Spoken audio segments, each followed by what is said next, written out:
Welcome back, ladies and gentlemen. This is David Patrick Harry with Church of the Eternal Logos, and I am joined by author, researcher, comedian, Jay Dyer. How you doing today, brother?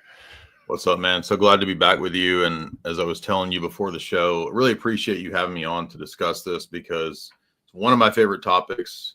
Sam Tripoli is the only other person that's invited me on to talk about it.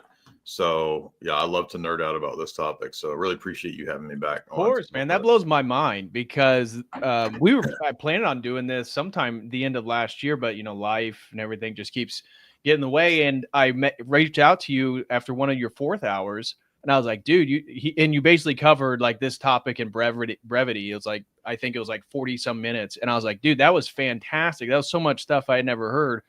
And you're like, oh, well, we should do a stream on it. I was like, yeah, absolutely. So I appreciate you and all your work and coming over here and kind of sharing some of your wisdom with us. So, I'm going to be more of a person asking questions and prying into your knowledge because I tried to do some preliminary research on this topic. And I was wanting to reach out to you. Maybe there was a particular paper or something to read or specific books, but I was just kind of going through the internet and finding blogs and stuff. And some of what you mentioned was in there, but you had a lot more details. Where would you begin in introducing this topic? I mean, do you start with like Lawrence of Arabia? Some of the earlier, where do you see this topic as sort of intro into it? Maybe from the outset, I could recommend what some of the good literature on the topic is, because there's a lot, but a lot of people don't know what that is or where to find it. So some of the books are more recent, some of them are a few decades old, but my entrance into this subject matter was indirect. It was through watching documentaries back in 2003. I won't say the documentary because it might trigger something, but Jason Burmis did a well-known documentary back then. And that kind of at first hipped me to Middle Eastern stuff. And, I liked his history of England and British Empire stuff. So that's maybe my entrance into that subject matter was back then. But I would say even throughout the 2000s, I really didn't know a whole lot about it. And I'm not an expert. I wouldn't say I have like a PhD level knowledge of it, but I have a pretty good knowledge. And I read a lot of books on it. So I think I can speak to it.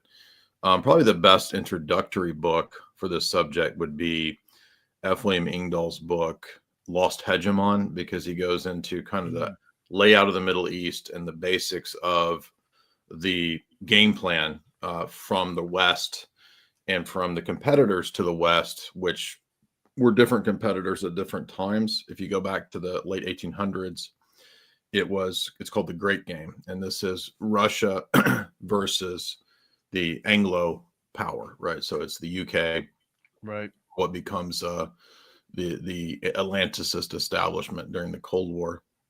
Lost Hegemon is a great place to start for understanding the background. Then I would say, for more specifically kind of what we're talking about today, Mark Curtis, who's a Royal Society researcher, he wrote a book called Secret Affairs, and it's a really good 500-page book. And I want to stress that most of the material that I'm referencing or talking about is not conspiracy material. So you'll notice, again, Curtis he works for the Royal Institute for International Affairs. Okay, so this is up near the top of the pyramid in the West. So it's not anything to do with, outlandish theories or whatever. I try to stick to the academic literature on this topic. There's another really good book that approaches it not so much from the UK angle as that book does, but Robert Dreyfus's book, Devil's Game, is the next book I would recommend. And that book approaches the US's alliance with various factions and versions of radical Islam for the last 60, 70 years. as part of the Great Game, as part of the Cold War. And other really important texts too, I'll just mention in passing, would be probably Gauls Munier. It's Munier, Black Gold Spies. He's a French researcher and writer. And this is the last book I covered on the subject, and it was also really good. So this might actually be a better starting point for people who are into just the history of the British Empire's approach to the Middle East. And then some years back, I interviewed the authors Gould and Fitzgerald, who wrote the book Invisible Empire, which is about the history of the British Empire's approach to Afghanistan. So those are some of the starting point texts if you people do find this interesting. And then there's kind of a magnum opus mega work that's very difficult. And it's Stephen Dorrell's massive, it's about 1,000-page book, History of Politics. And this comes at it from a very critical perspective. There's other texts as well, obviously, Tragedy and Hope, obviously, Anglo-American Establishment by Quick would be important as well. And then the Milner Fabian text by Johan Ratiu has multiple chapters that are very relevant to what we're talking about today. And this can just keep going on and on. I mean, you can get into the history of, Ian Fleming's life, and although it doesn't relate necessarily to Islam, it gives you kind of a window into, British operations and their approach to the Great Game,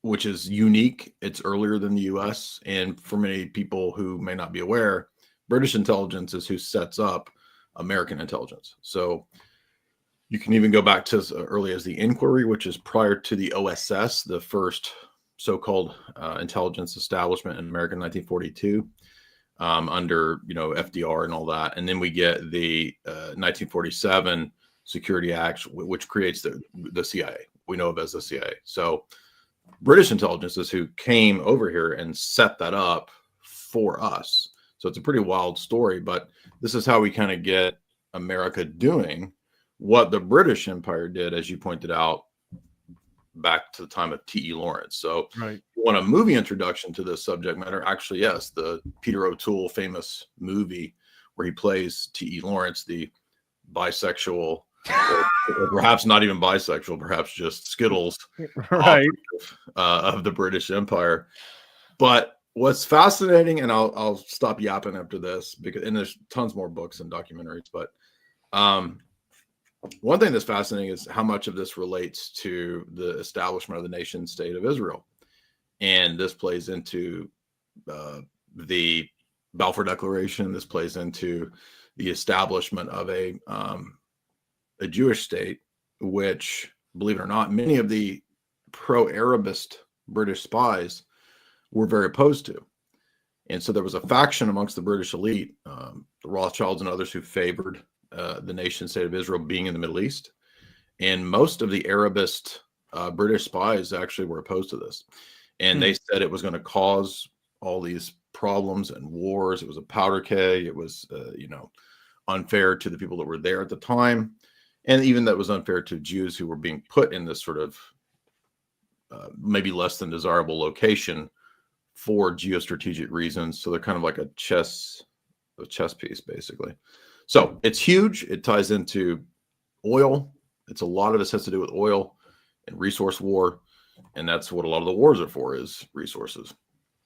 Well, and so one of the things that I always found just doing preliminary research is that, and like you said, this is not a conspiracy. This is just facts that British intelligence has been noted multiple times of encouraging radical Islamic groups that are explicitly like anti-West.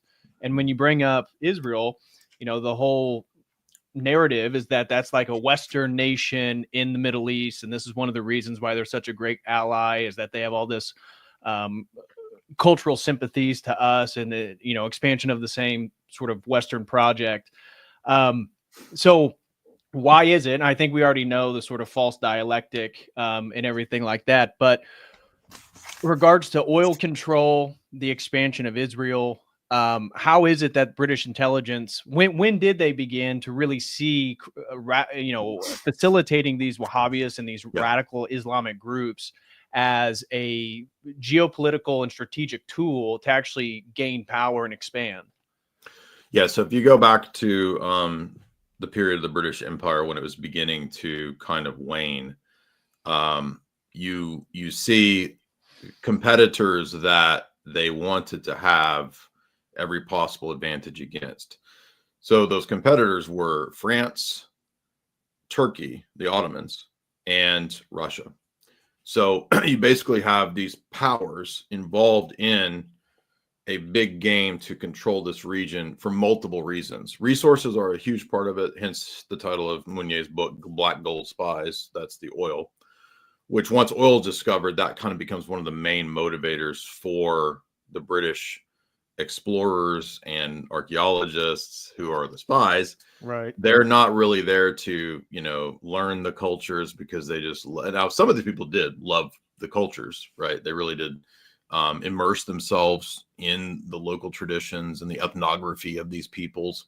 In fact, some of them may have actually converted to Islam. It's hard to know whether they really were converts or whether they were just doing it for their espionage cover, like St. John Philby.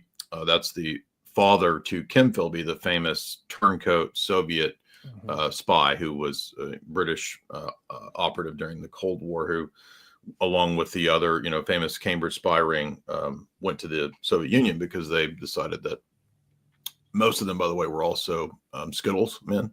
So they were also compromised. And that was part of what the KGB was very effective in doing. The Cold War was compromising Skittles operatives. But regardless, way earlier than that, you had Philby's father as one key example beyond probably T. Lawrence is probably the most famous, but probably the next most famous would be St. John Philby, who went and he converted to Wahhabism.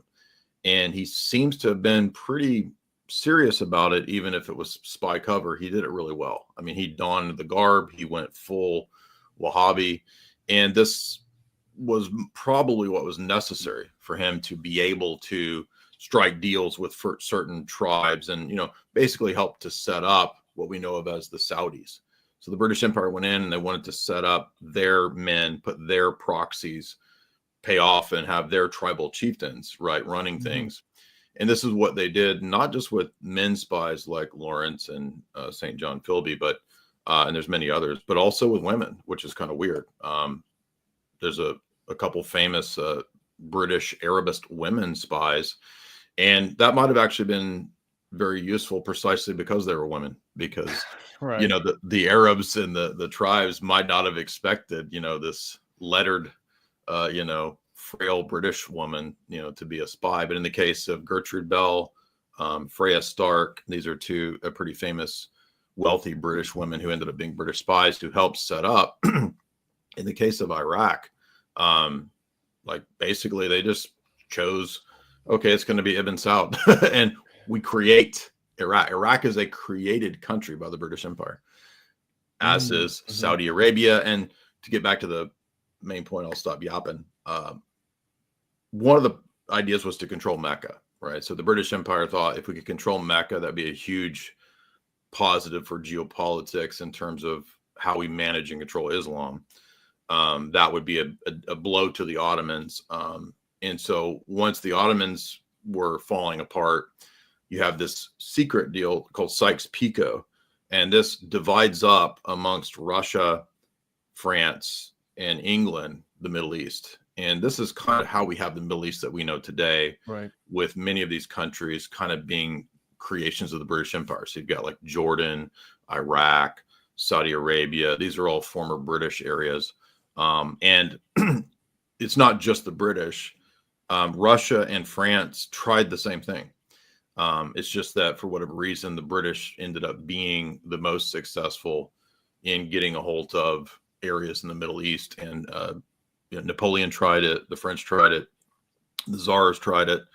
They just, for whatever reason, were not as successful as the British. How close do you, so taking a step back in regard to the royal family in Saudi Arabia, one of the things that I saw, but I didn't see any citations, just looking, that they believe that the British intelligence was instrumental in placing them in power. Absolutely. What are your thoughts on that? Yeah, it's without question. I mean, it's just pretty much, that's the history. There's a movie that was just made that's not that great, but it was a decent movie presentation of what's in the Gauss Meunier book. Nicole Kidman actually played Gertrude Bell in the, I don't know if it's a Netflix movie or something, but it's like something like Woman of the Desert or something like that.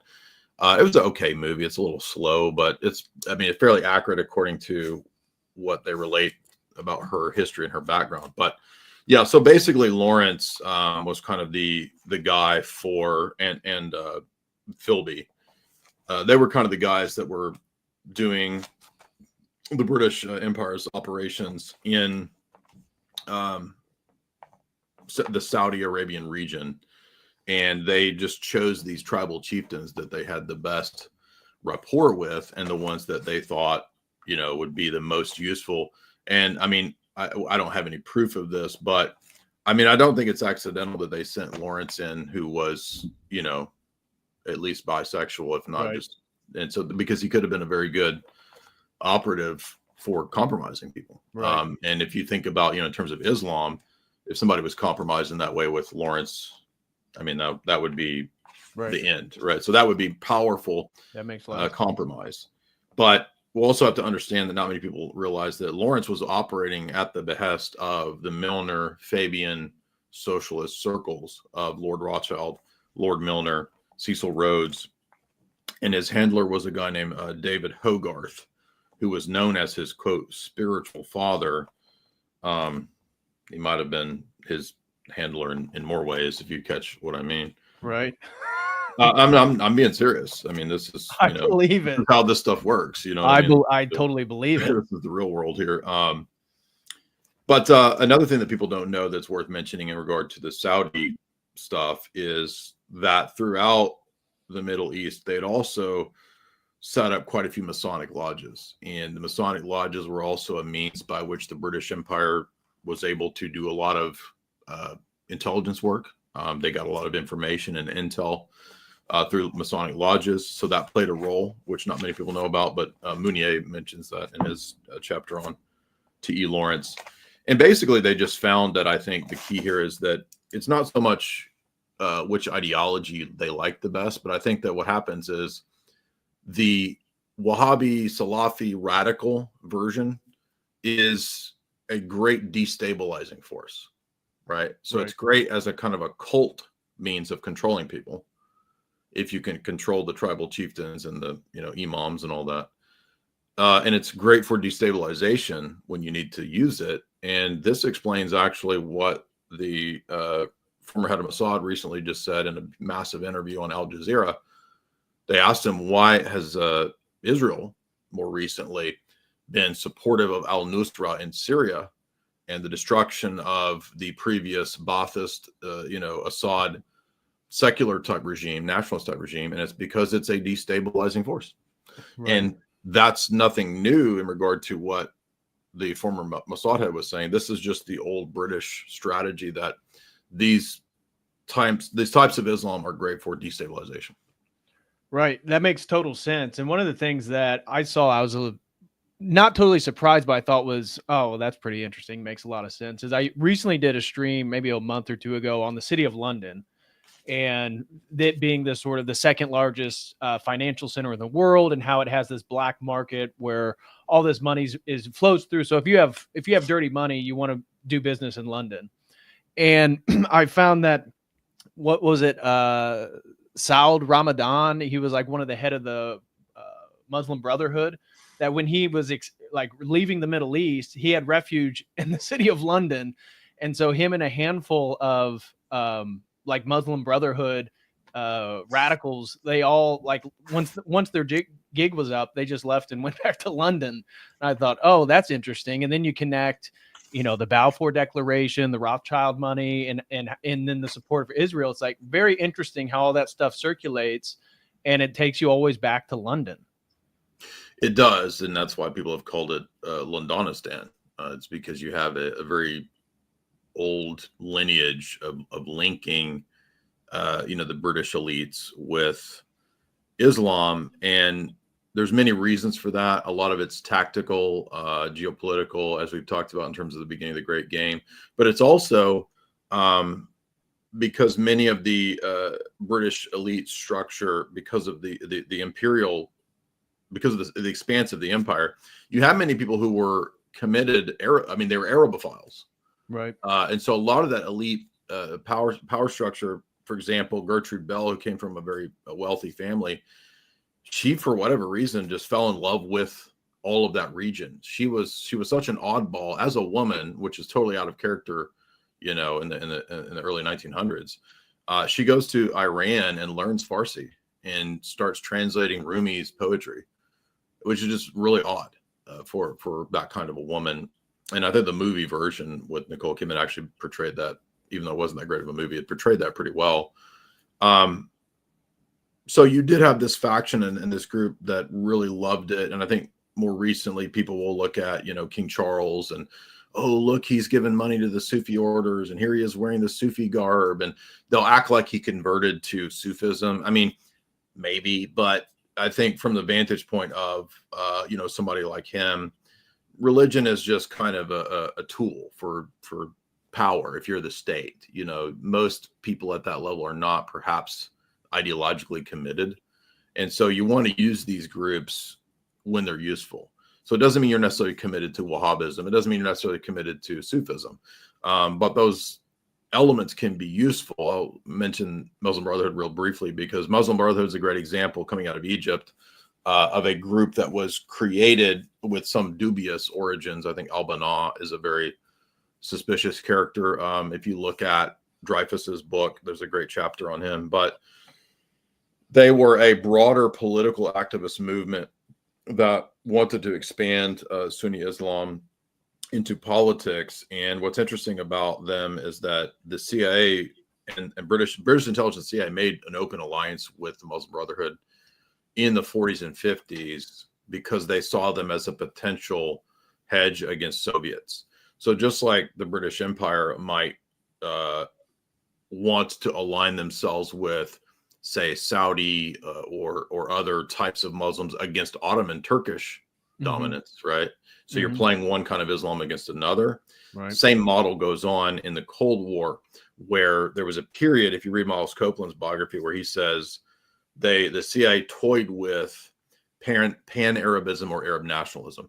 And so they actually supported the Baathists at one point. And this is why you can find those old images of like that Saddam had CIA support when he was early on a Baathist, and you'll notice like there's a picture of him shaking hands with Rumsfeld, right? So there's an old CIA linkage between the Baathists and Western intelligence. But what happened was when the Cold War kicked off, the secular nationalist Arab pan-Arabist movements were swinging more and more towards the Soviets.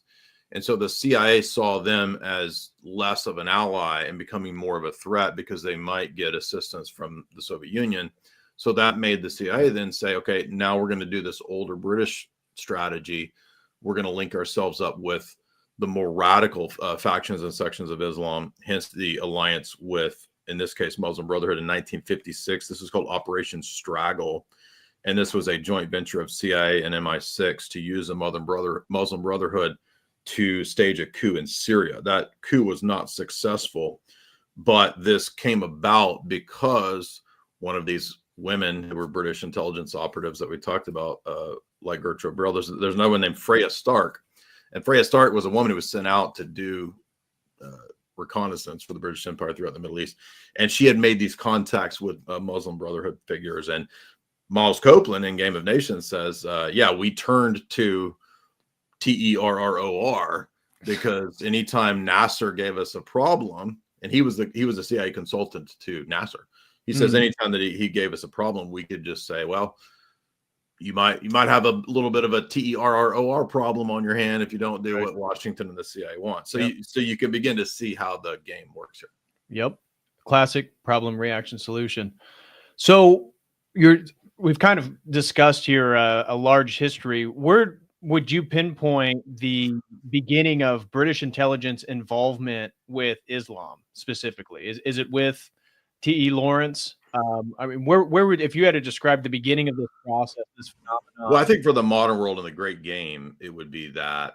But I would imagine that I'm sure the British Empire had, Islamic connections going all the way back to, the time of Elizabeth and all of that. I don't know. So it's interesting when you go back to like that time period. There's less and less written about espionage exploits, going back into the 1500s and 1600s. But I would imagine, they had those connections back then. But for what I know about is just the more recent, post great game stuff, which, really the reason this is so important for us is that we're still seeing this play out now in the Middle East. Like the battles and the things that you see happening in the Middle East where, what Israel, I just did a live stream the other day about Lebanon, the CIA, Syria, Jordan, and, all that area around Israel. That's playing out because of the presuppositions of what the British Empire set up. So everything that we're dealing with today is rooted in the British imperial layout and structure. And this, for example, is why when Israel started to have wanted to exert its own power, I guess you could say, they were not happy with being a British colony. And so you had the Irgun, the Stern Gang. These are essentially organized crime factions who began to make moves to throw off British colonial rule. And there were different motivations and reasons why they did that. In fact, a lot of people don't know this, but they were actually split between whether they wanted to support the Axis, some of these Jewish gangs, or supporting the Allies. And one reason for that was they reasoned that, well, if the Axis powers were the enemies of the British Empire and the Brits, and we wanted to overthrow British colonial rule, maybe we should support those guys. This is the same reasoning why some of the Irish Republican Army, the IRA, also wanted to support Tiny Mustache Man. So, so just alliances of, enemy of my enemy is my friend, that type of stuff.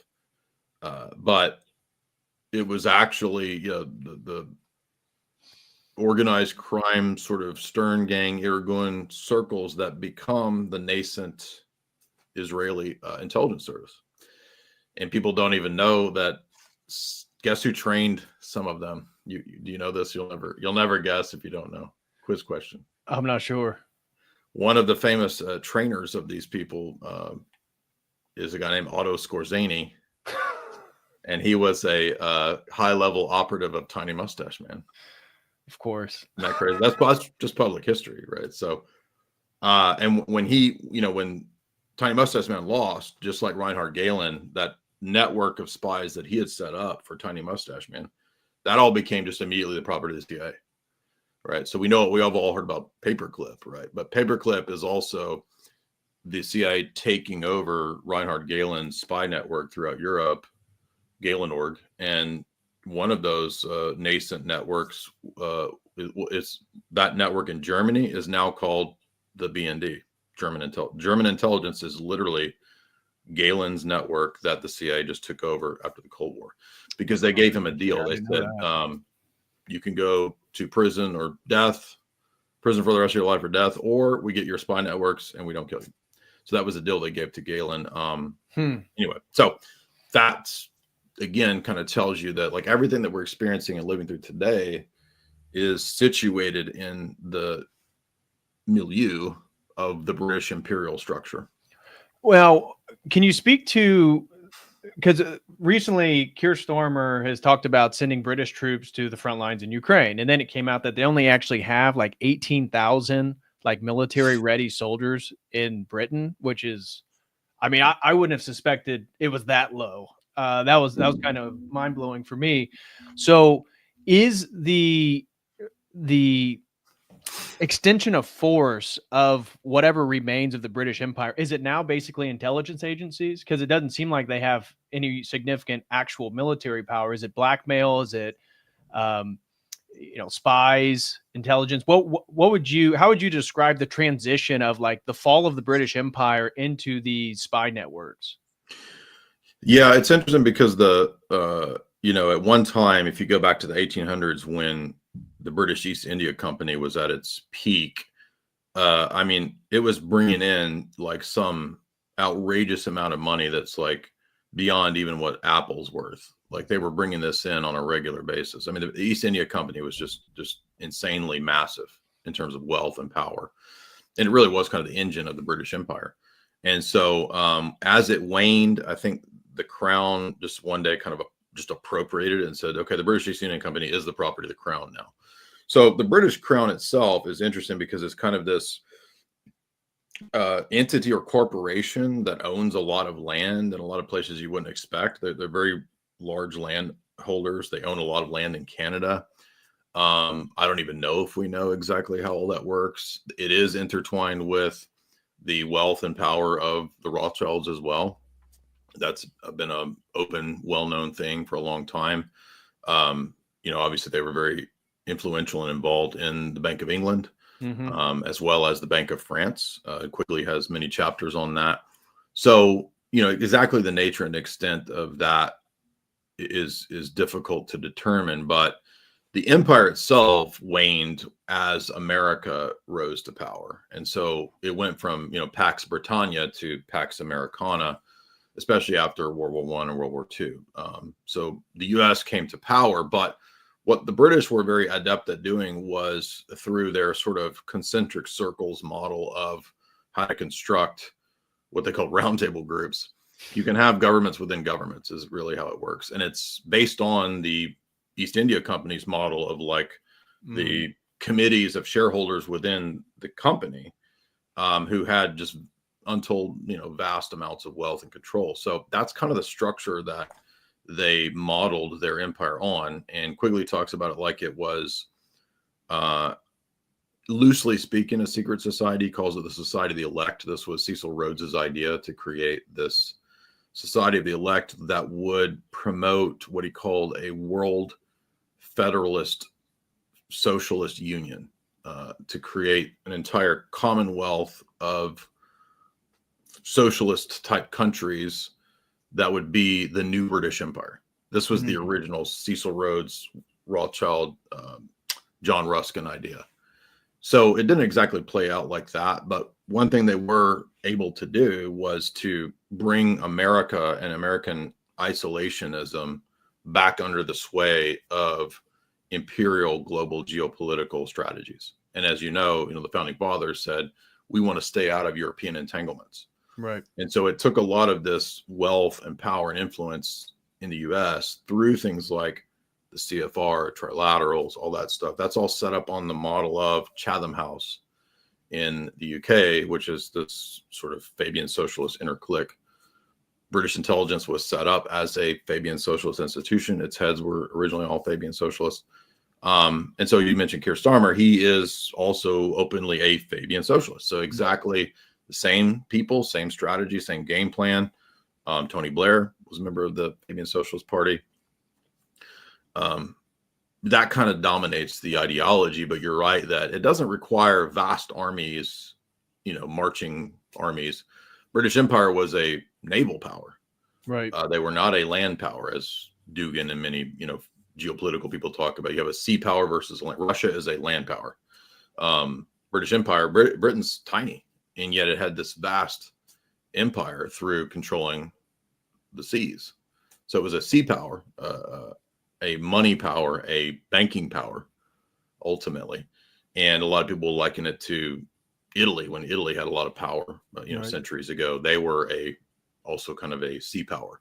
Well, it seems like that banking power is the only thing that's left in regard to like British influence, British power, and its ability to exert it on the world. It seems like I think they do project that power to a degree through the royal family, because the royal family, as we said, is kind of a corporation, right, that promotes to the West through Canada, through Australia, because those are still commonwealths of the British Empire.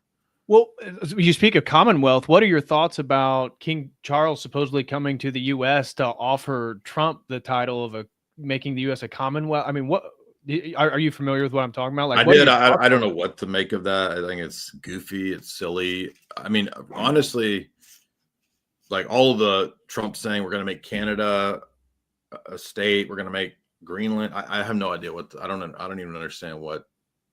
I mean, I know it has to do with like trade deficits and whatever, but I have no idea what this means or where it's going. But yeah, I mean, I think key point here, when we understand this, and to get back to your question about like pinpointing when it became a policy for the UK, way ahead of the EU, like the UK in 1910, 1920, very prominent Fabian socialists were at that time saying it's time to make alliances with Islam because we can change the face of the UK and Europe through Islam. Right. And so it became, a tool early on, first of all, not through the Wahhabi Salafi stuff, because if you tried to import that into the UK in the 1910s and 20s, it would have never worked. So what do? You do what's the Fabian model? A slow kill model. Right. Sunnis, we bring in the ecumenist, very perennialist minded Sunnis, the mystical Neoplatonic model. Save them from persecution in the Middle East. Bring them to. They even brought these guys over. Ratio has some really great chapters in his book where they bring these intellectuals and they let them teach at Oxford and Cambridge. These intellectual Sufis then set up these missionary publishing societies. They start promoting Sufism throughout the UK in the 1910s, 20s, 30s. Then over time, you start bringing in the more radical Sunni Wahhabi type elements. That's where we are today, where you have Londonistan. But it's not accidental. People think that it's just liberals that are open borders. No, it's a specific strategy that many of the Fabian socialist elites said, we got to eradicate Christianity in the West and in Europe. And one of the best ways to do that would be to flood the UK and EU with Islam. Right. They're very candid about it.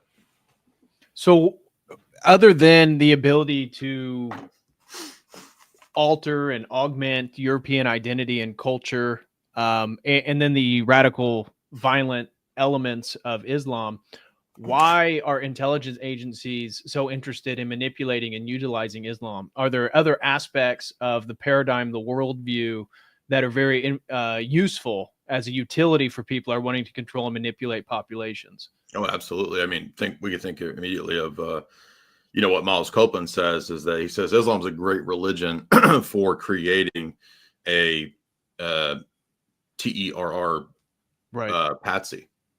I mean, you've got the ready-made idea going back to, the martyrdom idea that, oh, guess what? Die for this cause and you're going to get laid for eternity, right? Right.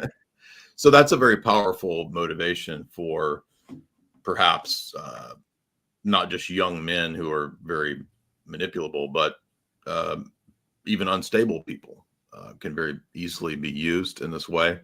And again, that's what Miles Copeland actually explains in his biography about this. He says that, they make the perfect patsy when we want this kind of an event.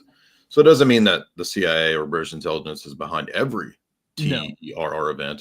It's not saying that at all. It's just saying that when it's useful, it's very useful for, as you pointed out, everything from a destabilizing force in a rival nation to just terrorizing a target population. It can also bring about the end legal changes that you want. So you want to have, body scanners at every airport. Right. Well, a giant T event would be great for that. Right. So there's a lot of different.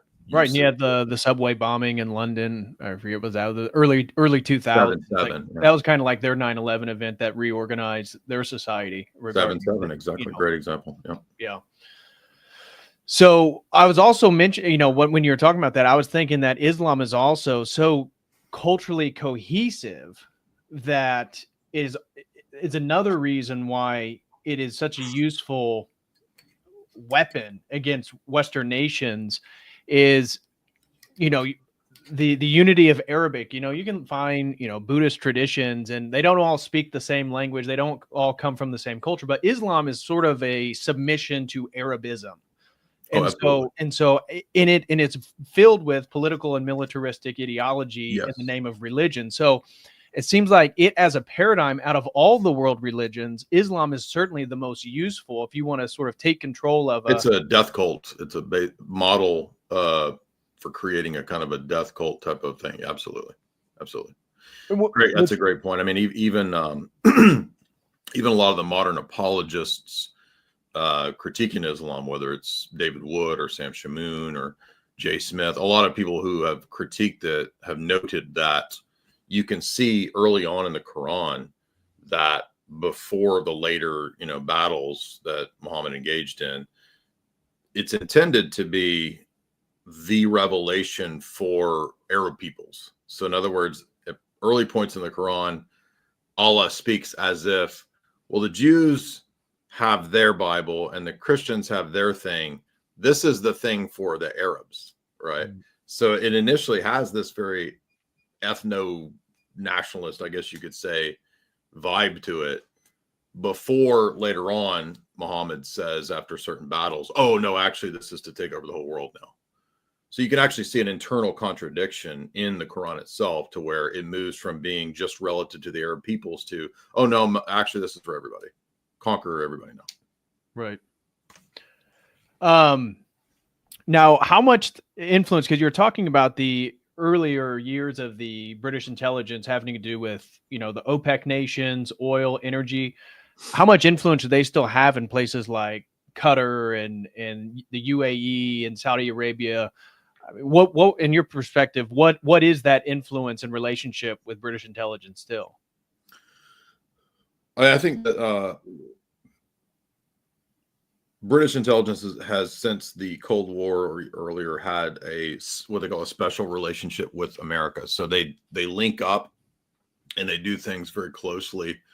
It's part of the, Five Eyes, Seven Eyes. These are the, right, Western sort of intelligence powers and structures that are united together. So I think the key thing to realize here is that, remember that for us in the West, there might be periods where we have some sort of disagreement with the UK or whatever, but the overlord oligarchic power structure is the same. It's the same upper level people that run both the US and the UK, and by extension the EU, because if you understand, the European Union itself was set up by the OSS and the CIA. It's literally a creation of the OSS and CIA. This is the post Tiny Mustache Man. After he loses, OSS and CIA comes in and literally sets up all that. In fact, they even brainwash the Germans with re-education camps. So we think of that as a Soviet communist thing. No, actually, the CIA set up, I'm serious, they set up re-education camps for Germans after World War II. So, you've got this elite corporate banking structure, I believe, that is what Quigley calls the, Atlanticist East Anglo-American establishment. And that includes the nation state of Israel, so I'm not excluding them. Mm-hmm. And they still see, certain places like Russia, maybe Iran to some degree. I'm iffy on how, how much I think Iran is a real threat or not. But I think they do see these, the way that Brzezinski said, we have to make sure that there could never be any potential threat or challenge to Atlanticist dominance, and thus control of Eurasia, according to Brzezinski, was the key means to that. Hence why for them Ukraine is so important, because that's essential to Western NATO dominance in the Eurasian heartland. So so that's why a lot of these things happen, is these motivations. But I don't think, like you said, it's not really British. I mean, British intelligence plays a key role because, for example, British intelligence created the P-Gate scandal. That was literally created by the Steele dossier. Yeah, the Steele dossier. That's exactly. Straight out of British intelligence created. Well, and it seems like that's what the CIA does, is whenever they want to do any sort of domestic operation, they just give all the tools over to the UK, and then MI5 or MI6 then comes up with something, and all of a sudden it's national, global news that something XYZ has happened. Exactly. Absolutely. So there And is. that's why you see like Savile and those creeps, tied into the same intelligence structure in the UK, and MI5, MI6 have these brothels that they run, like Elm Guest House. And Epstein, I mean, Exactly. Yep. Maxwell, the father, senior, I mean, it was Mossad and British intelligence who he worked for the most, correct? Likewise with apparently Lord Victor Rothschild appears to be doing a very similar type of thing. Correct. Except in Victor's case, it wasn't just Western. He was actually also working with Soviets. So you'll find certain players actually play both sides of the Cold War. And so can you speak to this dialectic that the globalist Anglo-American banking dominant structure, how it sort of demonizes domestic population, spies all them, blackmails anybody with influence, and at the same time then brings in massive amounts of people to totally alter and transform the cultures? I mean, I already have an idea, but how does these things relate to the endpoint of a new global order? What are they trying to construct through all this? Well, a couple examples is, and this is a controversial topic, but I mean, I have his actual books. You can read Count Coudenhove-Kalergi's book, Practical Idealism, which I have right over there. And he says, we can destroy Europe through changing the demographics. Quigley says that the Royal Society elites, the people in RIIA, the Royal Institute for International Affairs, and others, they basically said, let's go with the Count's plan.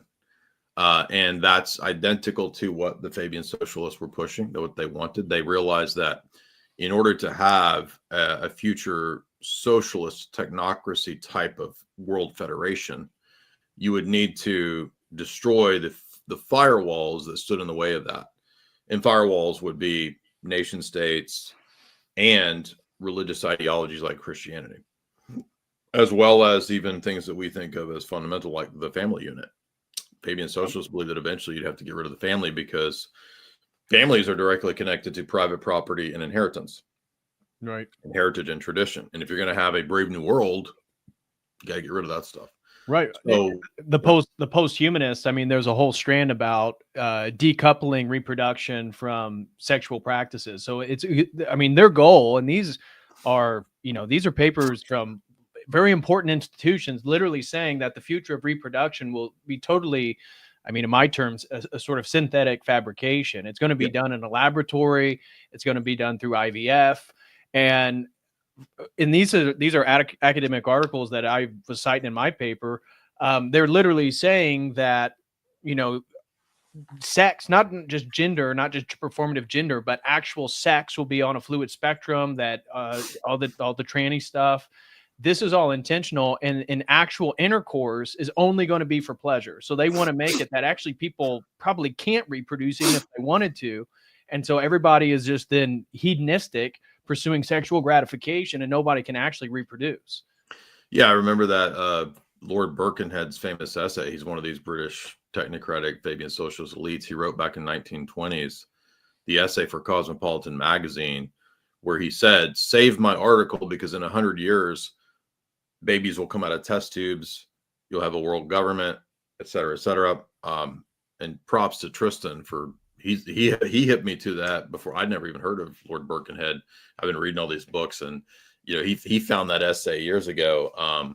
But it's also identical to what Huxley wrote in Brave New World. Like in chapter 1 or 2 of Brave New World, it's actually explained that the babies are born in test tubes because that's the only way to have the technocratic state be your stand-in mommy or daddy. Because if you're born to a parent, you have an immediate attachment to them. If you're born in a test tube, you got mad scientist Dr. Man as your daddy. Right. Literally. Seriously. They say that in the character in, I think it's chapter 1 actually explains that this is why we birthed the babies in the test tubes and not from a mother anymore. Right. And that abstraction of parenthood is going to make somebody much more sympathetic to like central authority. So like a communist or a socialist or some centralized governmental identity, if your identity is not coming from your parents and from like genetic heritage and culture, it's going to be, you're going to tie yourself to whatever structure of importance exists in that particular context. So, Absolutely. So if like for these Fabian socialists, it makes total sense. Makes total sense. Also, there's also a connection too, believe it or not, between that and espionage, because one of the things they learned in the, say past 100 years of recruiting people for British intelligence work was that a lot of times people who made the best spies were the ones that had didn't have parental figures. And so in the case of James Bond, he's a case example because Bond is the figure who is an orphan. Right. And the handlers, M in the novels, they know that. And so Queen and country becomes this, the Queen becomes this sort of stand-in, aloof mother figure, nanny state figure. And that's not just him. I mean, in the Meunier book, I mean, there's other spies who were also famously orphans. So you can learn from those test cases of those people to then they could extrapolate and say, well, why don't we just make everybody this kind of, automaton who, right. And I'm not saying that like James Bond's supposed to be just a killing machine, right? But the point is that he doesn't have a conscience and he doesn't have the firewalls that we're talking about because of the early trauma. And so if you can traumatize, say, youthful people when on a mass scale when they're young, which is what we're seeing with a lot of this TRA and Z stuff. Right. And, the stuff that they're doing to, what I'm talking about. Yeah. Yeah. Reassignment stuff and all like that is just going to damage them for life. Right. And that kind of information is exactly what spies and people who were engaged in sexual compromise were themselves learning and doing. Does that make sense? Yeah. Well, and it draws you mentioned that Islam is a death cult, and it draws that sort of strand and ties both this Anglo-American global establishment banking elite, because they themselves are a death cult and the things that they're pushing. And so Islam, they have no ideological difference. This is something that I was seeing in one of the chats, I forget, a few streams ago, but talking about how some of these British elites, they just don't realize yet what all these Muslims are going to do to their country. It's like, dude, what are you talking about? They don't have an opposition to it. They don't care. They know exactly what's going to happen. And so what are your kind of thoughts on, like in that video I did on the city of London, London is the most Muslim city in all of Europe. I believe it's the first city to have over 1,000 mosques. Yeah, I just posted a couple weeks ago the classic clips of Prince Philip saying, the number one problem in the world is people. Right. And he says people are a plague. And I found the old Guardian article where it says that one of his most famous quotes is, "I hope when I die to come back as a virus to get rid of most." So you understand that the British elites, they don't care about Britain. They don't care about the British people. In fact, they hate them. They're Malthusians. Right. They're like open, rabid Malthusians. And when you understand that, and when you understand the Fabian socialist technocratic ideology, everything they're doing makes perfect sense. It's not idiot liberals who don't know what's happening. No, they know what's happening. Exactly. It's you that doesn't know what's happening because you listen to Matt Walsh and all these people who act like there's no plan. Scapegoating of ignorance amongst the elite. I think that's one of the. It's actually a very nefarious. It is out for a lot of people. Is like, oh well, they're just ignorant. No, dude, they're not ignorant at all. Don't you realize this is all because they think that it's like Joe Biden running stuff. Yeah. Look at that idiot up there. He can't even talk. Yeah. Of course he wasn't running shit. He's the perfect face for all this stuff. So is there, I'm sure there is a role amongst the intelligence agencies, like the fact that they've been able to get all of Western Europe and at least a handful of Central European nations to buy into all this stuff and allow all this mass immigration. I have a friend in Greece, and Athens is being absolutely overrun with Muslims. Sounds like the PM in Italy is trying to take some type of stand, but France seems to be gone. My wife is from Germany, and so she's from southern Germany and Stuttgart. And they have so many Turks that are coming that now 2 out of every 3 babies born in Stuttgart are Turkish. And that only, you play that for just a generation or two and it's game over. This doesn't going to take long.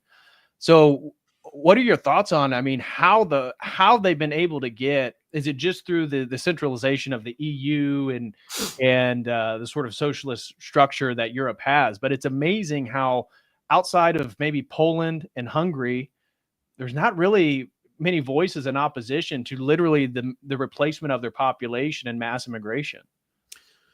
Well, post World War II, what the West did was, through the OSS and CIA, not just set up like sort of brainwashing, re-education stuff for Germans. They also set up the socialist EU model on purpose as one of these kind of Fabian institutions, as a kind of a test run, or to try to get, the proto Fabian socialist world government going. So when you look at the EU, that's what you're looking at is a version of them setting what we're talking about up. And that includes a lot of media control, a lot of control of education. Again, like we mentioned in the case of Germany, it was the CIA that set up the BND out of the Galen organization's network. And there might be some ignorant persons who think, well, wouldn't that be trad and based? No, it's not trad and based. It's immediately turned into what Western ideology wants to push. And so you get decades then of these entities controlling the education system in Europe, controlling the banking in Europe, such that you could even have that famous banker Peter Sutherland about 10 years ago. I think he's dead now, but he came out and said, it's mainstream news. He said, yes, as a massive EU banking elite person, my job is to destroy the nation states of the European Union and turn them into one big blob that we can control in a socialist way. Right. So there it is right there. Just go read Peter Sutherland's statement on what the purpose of the EU is. And other people have kind of leaked this stuff out too. Even General Wesley Clark, who some people were big fans of because he was against the Bush stuff and, right, the Seven Nations plan and all that. But General Wesley Clark famously said that the goal for NATO was to help destroy European nation states and turn them into a big socialist blob. That's the goal. So they were sold under the guise of, oh, this will help us be a more powerful economic union. That was kind of the selling line that they were giving the people for the EU through the OSS and what was called the European Project, the European Steel and Coal Development Project. Those were all corporate banking and OSS created things that helped to try to transition Europe into this union. But it was also, according to David Rockefeller in his memoirs, planned at Bilderberg. So Bilderberg also played a big role in creating and planning the EU back in the 40s and 50s. It's not a 1990s-ish thing. It's actually planned that long ago, because they're thinking, long-term about creating these continental unions. World Federal Socialist Unions is what they are. And then it doesn't matter whether you have the title of, you could call yourself the Free State of Liberia, like you're integrated into, right, a big socialist union. Right. It doesn't matter what you call yourself. So they don't have to be called, the nation, the Fabian Socialist, Committee of Liberia. Like you can call yourself whatever you want. Right. It's integrated into continental unions is the plan. And so I think some people have expressed concern in regard to Trump's statements about Canada and Mexico. That is Region 3 in Agenda 21. That was my initial response once I heard about, okay, Greenland, maybe they're going to vote and want to join the U.S. And then it was like the next day after a conversation with Trudeau, is like making them the 51st state. And I pulled up the map, Agenda 21, and that's literally Region 3. Yeah, it's possible. I don't know the long-term game plan. I doubt that the Trump administration and the people in the Trump administration have looked at the stuff we're talking about today this in depth. Because I'm not trying to be arrogant or whatever, but like a lot of this, like the stuff we're talking about, like that's Brzezinski, Kissinger level stuff. This is what they write about, and very few people read or talk about the Brzezinski Kissinger type of geopolitical stuff. That's mind blowing for these people to be in crazy? positions of power that they don't read that stuff. I mean, maybe there's somebody, and I don't know. I mean, I'm sure, you know, I mean, Alex knows this type of material. You know, he talks to Roger Stone and Trump and all them. And I mean, I would imagine Roger Stone knows. I mean, I just don't know. Like, I'm not, you know, I don't talk to the White House. I don't know what, but I don't hear many people talking about, you know, Kissinger, Brzezinski level stuff. And that's what we're talking about today. So I don't know. No, and I've found even amongst people in some of the more red, you know, what the kids call red pill or based and conspiratorial mindset, is as soon as you bring up this dialectic between Hamas and Israel, and there's literally articles from the Times of Israel talking about Mossad and Israel funding Hamas, doing exactly what we're talking about, this general false dialectic with these intelligence agencies. And you bring this up to people, you know, you think are pretty reasonable and know what's going on. And this is like too much for them to fathom that, you know, why would Israel fund Hamas? Well, if you want to, you know, well, you can actually read Victor Ostrovsky, the very guy who was in the Mossad at the time, and who, you know, I'm pretty sure he talks about knowing Arafat personally. Israel didn't want the PLO and the stabilizing secular force. They wanted the radical position of Hamas because it's a destabilizing force. They weren't successful, according to Ostrovsky, in getting Arafat on anything personal. He lived a very kind of austere, basically moral life. So they didn't have him go into the, you know, prostitutes or stealing money. And so they found that mode, and this is by way of deception in 1990, he doesn't explicitly mention Hamas. He just hints that they were wanting to arm and fund rivals to them. And then later on in the 1994 book, which I just got, apparently he does explicitly mention Hamas. So yeah, in the 70s or whatever, they saw that as and it's the same as what the guy just said about Syria. He's like, yeah, we would fund an arm al-Nusra because we would rather have that destabilizing force versus Assad, who's a stabilizing force. So, and he even says, the guy in that Al Jazeera interview says that's the rules of the game. So what do you mean? So this is what everybody does. So that's the way he plays it in the interview. But yeah, if you think about it, this actually makes sense. And I'm glad you mentioned that, because I just went a lot deeper into a lot of stuff I didn't know about that region and Lebanon and you know, the Shia role in Lebanon, and it's all really fascinating. There's a really good movie from 2018 with John Hamm and Rosamund Pike called Beirut, and I recommend people watch that because it's a little Hollywood, but what's good about the movie is that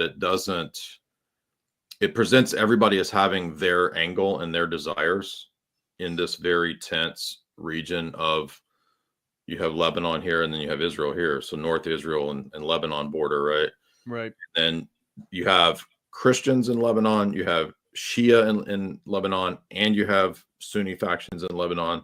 So it's a factionalized country that's also got a lot of organized crime groups in Lebanon. And so they're not a real threat to Israel. And even I think in the 80s, the Phalangists who were largely the Maronite Catholic militia, they were actually funded and aided by the CIA and Mossad. So it gets very complicated because the Christians in Lebanon had this alliance with CIA and Mossad. The Shia in Lebanon, are there to supposedly put pressure on Israel and be supposedly a militia or terrorist organization, depending upon how you view them. So it's just a really wild, complex region. Yeah. And the Shia don't like the Sunni, and the Shia didn't like the PLO. So it's right. It's a big, well, and then with everything that's happened with the undermining of the Assad regime and the fall of Syria, one of the things that I've been covering some books on, like eschatological prophecies from various saints and Saint Paisios and various other elders of the church. And one of the things that they talked about as we get closer towards the end times is that Turkey is going to be an enemy of Russia, and it's going to be fully aligned with the West. And, you know, a couple years ago, I mean, it seemed like Russia and Turkey had a pretty good relationship. But what recently just unfolded in Syria is essentially Turkey backstabbed Russia, made an agreement with the West and with Israel to basically take the northern portion of Syria. And I find that very interesting, is now we can kind of see how these power factions are splitting up. And at least according to some, and we take, you know, eschatology is a difficult subject to discuss, but, you know, at least the patterns are emerging, and it's beginning to make a lot more sense on how Erdogan and Turkey and all this posturing that he's going to save the Palestinians from Israel, and yet he's actually making a backdoor deal with Israel. Yeah, let's go ahead and fund these radical Muslims to take over Syria, and then we'll just cut it up. And then the U.S. takes a northern piece where the Kurds are. To your point, it's like, well, they have their own faction with the military of the Kurds to maintain control there. Yeah, so, I mean, it's that one gets really complex, and I don't even understand all the ins and outs of the Turkish role and all that. But they because of where they're located, a lot of the aid or arms has to go through Turkey, right? So for some of these places. So I say that because going back to 2014, 2017, we were at that time I was writing a lot of articles for 21st Century Wire with Patrick Henningsen, and we were covering I'm trying to pull up a map here so we can see the no, I need a bigger map. But we were covering this issue because we knew that it was obvious that the CIA and obviously the Israelis, as well as British intelligence, like they were aiding and funding the al-Nusra in Syria to try to get rid of Assad. And they were calling them the moderate rebels, right? Well, the CFR had put up an article prior to all of this. Yeah, there we go. So yeah. So like if weapons, for example, are going to come from Iran to Lebanon, right, it needs to go either through Turkey or through Syria to reach Lebanon. If they were going to arm, if they were going to arm the Shia, or if there was going to be arming of ISIS in Syria, Turkey back in the 2014, 2017 time period was also helping ISIS in Syria, or al-Nusra in Syria. So this was being discussed by many outlets. And I remember vividly because I was writing articles about it and I was getting called all kinds of names. If you talked about the CIA or the West or Israel arming and helping al-Nusra in Syria, even though John McCain is like meeting with, he's in pictures with the freaking al-Qaeda dudes, like you were called crazy, you were called insane, it doesn't exist.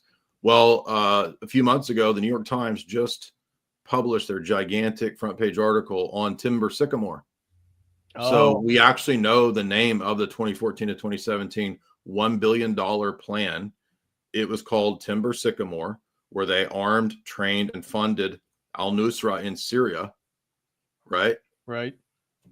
So there you go. Like we were called, I mean, I can't tell you how many people were like calling me names back then. And it's like, I've been sharing this, like just look up the, you know, the New York Times Timber Sycamore. It'll come up right away. It's the first. Well, article. And people were even denying reports after the withdrawal from Afghanistan that the U.S. was sending millions of dollars to the Taliban. Well, now that's a fact. We know that, you know, according to Trump taking office, that has stopped. But it was like upwards between $40 to $70 million a week the U.S. was sending to the Taliban, who, according to them, we had to fight this, you know, 20-some year war in Afghanistan to stop. What?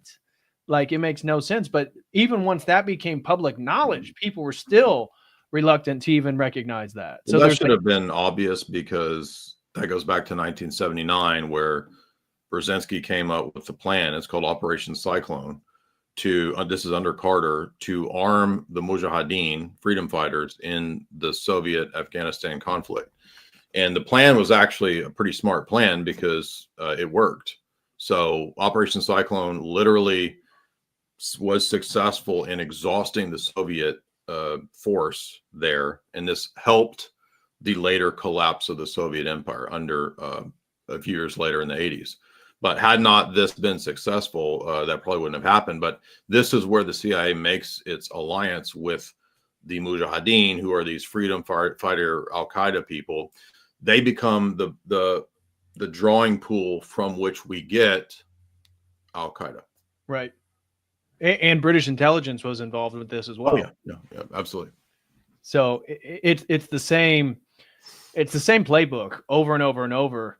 And it's just irritating that people, because they're so embedded into their emotions and they act irrationally whenever you bring up, especially Israel here in the United States, that people that are often, although that Overton window seems to be shifting quite a bit in the last 2 years, but generally speaking, to see these dialectical tensions of how radical Islam is a utility of Western intelligence agencies to create chaos, destabilization, so that they can expand power and control.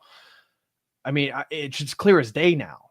I don't even know how anybody can deny it. And this is why, and I'm curious what your opinions are on the normalization of Islam in the West as well. We see, and I'm not here to accuse anybody of anything, but the Tate brothers, at least according to online, there was a massive spike in young men looking into Islam during before the Romania allegations, and that case was dropped. So I'm not here to accuse anybody of anything, but Andrew Tate converted to Islam, and it was like one of the biggest search things in like Western, for young men in the West, was searching up Islam and looking to convert to Islam. And it does give them a kind of a coherent, I mean, it's not totally coherent. Islam is filled with contradictions, but at least their perception, a worldview and an identity where they could get married and have a virgin, and for some of them appeal to having multiple wives. But what are your thoughts on this sort of normalization of Islam, and sometimes to the detriment? So people have so much animosity towards Israel, or who they think are controlling the levers of power in the West, that they like welcome Islam. And we, as especially Orthodox Christians, in the history of the Orthodox Church, this is a false diet. You don't choose one or the other. What are your thoughts on this? No, I think it's a really important for people to understand, and this is tied into a lot of the right-wing reaction. They will see, certain countries from the Middle East having a lot of influence in America. Yeah. And then they will assume that the alliance with anything Islamic would be a natural right-wing alliance. I think this is really foolish. Yeah. Because you have to understand that there's a lot of other players and people with a lot of money. The Saudi royal family is a big pusher for Islam in the West. Other Gulf states do push and promote Islam in the West. And that shouldn't be surprising. I think we should, if you just think about how nation states in general, how they project power, it's if you're the king of Jordan and you're a Hashemite and you believe your Islamic stuff, you're going to want people interested in Islam. You're going to desire the promotion, just like we would desire Orthodox Christianity everywhere, right? Right. They're going to think the same way. They're going to want and support and fund Islamic endeavors in the West. So we needn't think of it as if it's all, CIA, MI6, Mossad pushing Islam. It doesn't work like that. Those groups will, for example, make alliances with whoever they need in any of these regions to push whatever will work for them. So it's not ideological, it's just pragmatic is the key point here. So like when the CIA is funding an army in the Mujahideen, it's not because they believe in Al-Qaeda ideology. It's because that's what's useful in that region to fight the Soviets. So likewise, there are Islamic nations, Islamic movements, Islamic banking structures that push and fund Islam in the West. And it's not all the CIA. It's like, we drove to Vegas some months back, and I noticed across America, and I've been driving back and forth across America for the last 7 years, more than I ever have. Mosques. I saw a mosque on an Indian reservation. Wow. Wouldn't have thought about that. Yeah. So you're absolutely right. There is a push for Islam in the West. And that's not all, CIA or Israel. I mean, there's actual, Gulf states and Saudis, and it seems like that push is the way that it's often presented as an antidote to like Western degeneracy. So as the national cultures of the West are inundated with all this debauchery and sexual sin, it's like, well, now you need a militaristic, masculine religion to come in here and clean things up. And then it's like, here's Islam. And so they present this as the alternative to, so if you hate the left, well, then why don't you become a Muslim? Because then you'll be able to fight it. Exactly. Even when I look at, and I've never been to England, I've been to Ireland, but never been to England. But just based on articles that I've seen, it's like they let the Muslim population get away with criticism of the leftist agenda, the sort of leftist narrative within England, that they don't let the average British person say. So if you're an average British person, you criticize it, you're a problem. But when entire Muslim communities do it, oh, no problem at all. Which facilitates that movement towards it. Yeah, absolutely, by design. We went there in 2019, and I mean, you just like, it's Islamic everywhere. I mean, we were in London for a week, and then we were out in the country in Milton Keynes, where I gave a lecture for another week. So, I got a week's worth of London, and it's just sad to see what used to at one time be, a Christian area be so heavily Islamic. But it's interesting because you go back to the Middle Ages, whether you're in the Roman Catholic West or if you're in, Byzantium, you go back to the Middle Ages, pretty much every Christian understood that Islam is like chastisement. You know what I mean? It's like the divine chastisement when if you turn degenerate, this is your chastisement. Right. So it's not that Islam's true. It's that, well, it's like what scripture says, like, if you follow what God says, you'll be strong. If you're degenerate, you'll be ruled over, just like he told Israel.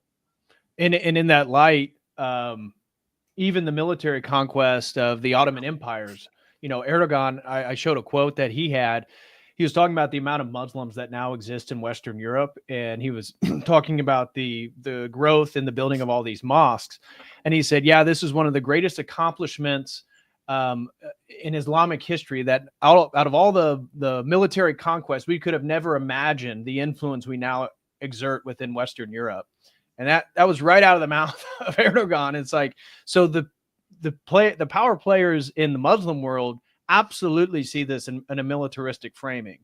They, this is not, some of our, compatriots are now live in Germany and England and France. No, they look at it as, this is wonderful. Look at all these young men we have there. We're going to take it over. Well, I mean, the mayor, Sadiq Khan, is mayor of London. I think he's also a Fabian socialist too. So yeah, the Fabian Socialist alliance with Islam, again, is over 100 years old. And that's explicitly to totally change the West. Are you familiar? Is Islam pretty sympathetic with socialist ideas? I mean, so in the Quran itself, I think the idea of taqiyya is over exaggerated. It's not that Muslims are like literally told in all these cases to lie, but there is a statement in the Quran where it says, when you are in the minority, you pretend to be the friend and the, flexible one. Right. Then when you're the majority, you can become militaristic. That makes a lot of sense. Yeah. Yeah. So Shamoon points to that I forget the exact reference, but it is there. It's kind of early on in the Quran. I forget the exact reference, but yeah, it says that. So regarding everything that's going on, is there any event or region in particular that you kind of have your eyes out looking at? What are kind of your thoughts? Obviously it's speculation, but moving forward, your thoughts on Europe with all this mass immigration, the negotiations with Israel and Hamas, and some of I think Qatar is leading the negotiation. They're supposed to be like the middleman and creating some type of settlement. What are your thoughts on all this? A lot of those Gulf states are also longtime, Western CIA allies. Like absolutely Time magazine, even years ago, reported on King Hussein of Jordan. Like he was just bought off by the sea. Like all they have to do is like basically just fly in and like bring a chest of gold or a bag of money, and they just give it to these guys. So they're kind of easy to buy off. But it's the same with Hamid Karzai in Afghanistan, right? That was famously reported on many times, that the CIA would just bring him duffel bags of money. I mean, you know, I just see myself as a student of this stuff. I don't even really know where it's going or how to project the you know, what's going to happen. I mean, I think that, you know, in the future we will be contending with more and more Islam, which is just, I mean, when you get into it, it's just so silly. Like it's kind of amazing, really, that people fall for it. And I understand, like you're saying, like the young dudes that are just searching stuff online, they don't know anything. It's like, well, yeah, dude, like what about one God versus like the Trinity's like three gods?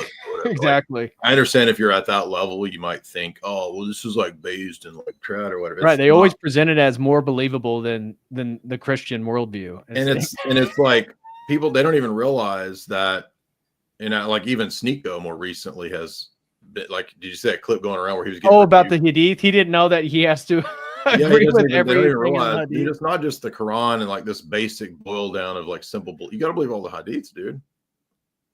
Right. And the Hadiths have the crazy stuff in it. You know what I mean? Serious craziness. Like Satan farting and stuff. Right. Literally. So it's just, it's like a cult where the people are not told, like Mormonism, like they're not told like the inner, you know, space sci-fi crap until you've been in it for a while. And Sneeko's a perfect example of somebody who uses their Islam as like, you know, right-wing talking points in defense of all this degeneracy here in the West. And look how ineffective and weak Christianity is. You know, you guys might as well just give it up. I mean, I've seen clips of him basically saying that in other words, but, you know, you guys are screwed because look how ineffective Christianity is. And we can, you know, it's hard to argue with the massive amount of the Roman Catholic and Protestant world that is so weak and skittles. Yeah. You can see why they think that, but, you know, a lot of those things are going away. You know, for example, in France, I'm pretty sure that like a bunch of Roman Catholic cathedrals and monasteries have been bought by Orthodox in the last 10, 20 years. Oh, really? So, yeah. That's great. So like as the Roman Catholics are dying out and, you know, selling off their churches to pay all their PDF bills for their, you know what I'm talking about. Yeah. As they're paying their, you know, sex scandal bills and lawsuits, they're having to sell cathedrals and shut down entire like churches and dioceses. Like they've been doing in America too. They have to sell it off. So Orthodoxy is growing. You know, those things are dying out. And that's, you know, when you adopt those kind of like sterile ideologies, like a lot of these woke Protestant churches have, I mean, you're basically sealing your doom and ending your denomination in the next few decades. Right. So those won't exist anymore. There won't be Methodist, Lutheran, mainline Protestant churches anymore. They're going to Presbyterian. They're going to die out. And so it will be, you know, if trad cat stuff still exists, maybe some versions of Calvinism and Orthodoxy is all there is. Right. What are your thoughts on the way that Russia has handled their Muslim population? Because it seems like they've, at least maybe, again, I'm no expert on this. I'm curious what your thoughts are, but it seems like they've made an explicit recognition that Russia is Orthodox, at least to some degree, but then the Muslim communities, the Chechens, you know, all those different, they can maintain their Islamic identity under a sort of larger Russian banner. And sort of there's some kind of recognition of this idea of some kind of quote, you know, traditionalism that's broad enough to encapsulate Islam, because I think there's like 1 million Muslims in Moscow. Right. So, you know, it's unfortunate. I don't like that at all, but you know, I guess it's just it's a situation where maybe pragmatically they're forced to do it. But I read one article that Putin spoke explicitly about Slavic peoples need to have 3 to 4 children per, because they're being, you know, they're being outpopulated by the smaller Muslim communities in southern Russia. Yeah, I have heard that too. And, so we see a lot of good statements. Hey, Jamie, could you make me an espresso? Thank you. Maybe as the world continues to wake up to Orthodoxy, again, one of the great things, as people have been pointing out, like the internet's been pretty bad for Islam. I'm curious, like, it's been great for Orthodoxy. yeah, like, and it might be the case that, early on, a lot of idiot 20-year-old dudes maybe search it out, but like, we just had that debate with Shamoon on Fresh and Fit a few months ago, that 3 to 4 million people, Right. and you read the comments, and it's like 50,000 comments, 99% saying that, Islam is not doing well on the internet. Right. So, they might have a lot of money to put into propaganda, but I don't think that it's kind of foreign to the West, and the only way it can succeed in the West is when they import foreign peoples to the West. Right. So the more that we stop, the open border nonsense, perhaps that would help to stem the tide of the lunacy of this crazy cult. Last question before we get into super chats. Kind of a bit of a diversion, but what are your thoughts on, we've talked about the intelligence agencies, the utilization of Islam, these false dialectics. And I'm curious what your thoughts are with the Trump administration. We were supposed to get some of the Epstein files. That was a fugazi operation there. They had some influencers come out with a binder of everything that was publicly available. Well, yeah, I don't know. They did release. We may still get them. I may not. Maybe, I don't know. Yeah, they did release the JFK files, but I'm curious, in your geopolitical analysis, what do you see happening with this Trump administration? In my perspective, it looks like it's sort of domestic policies that are going to maybe hurt in the short term with tariffs and all this stuff, but is going to be good long-term beneficially for like an economic engine. But it feels like this is totally tied at the hip with Zionism, and that Christian Zionism specifically is now like the official voice of Christianity in America, with Pastor Paula White heading the faith office in the White House. And we have Hegseth talking about how he wants to rebuild the third temple. And so within the Trump administration, we have all these Christian Zionists that are sort of accelerationist. It's a weird mix because, the JFK files do contain many things that implicate certain Middle Eastern countries, which, I've been talking about the whole last week, and I did not expect that to be there. So, why or what's going on, I don't know. But, you do have people who have talked about that, like Roger Stone, very close to Trump. And I'm not saying that I agree with everything that these people, argue or say. It's just these are the facts. And that was a very controversial thesis, put out by Michael Collins Piper 20 years ago in his book. I read it at the time, and you just couldn't even talk about that for a long time. So I'm surprised to see that there is, particularly in regard to all the stuff about James Jesus Angleton, who was a mega, Israeliophile. He was the CIA station chief in Rome for a long time, and then he became a Cold War. He was sort of the mediator between Israeli intelligence and U.S. intelligence. So everything. And again, people who knew that and talked about that for the last 20 years, you were very. I mean, his role with being pro-Israel was public, but this idea of a back channel was theory. And if you talked about that, I mean, you would be derided, to say the least. I mean, you know what I mean? Like, that's do you have any hope that there is a, quote unquote, it's being repackaged as sort of a regime change in Washington? I feel pretty skeptical about it.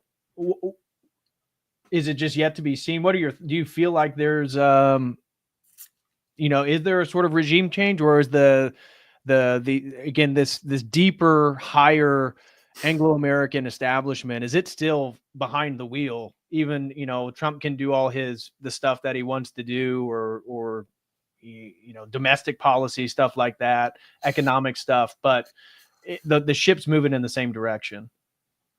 There is some degree of opposition from, the administration because, you know, all these people, what Doge is talking about and uncovering, like all this, you know, JFK files, like I feel like if we got the JFK files, I feel like we probably will get the Jeff Stein McCaffrey files.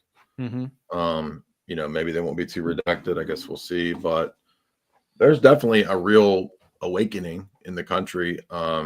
It's always hard to say in terms of the administration itself. I don't follow a lot of the day-to-day stuff because I'm usually trying to focus on the more, you know, meta political stuff and the geopolitics. But I think good things are happening. I try to be positive about those things.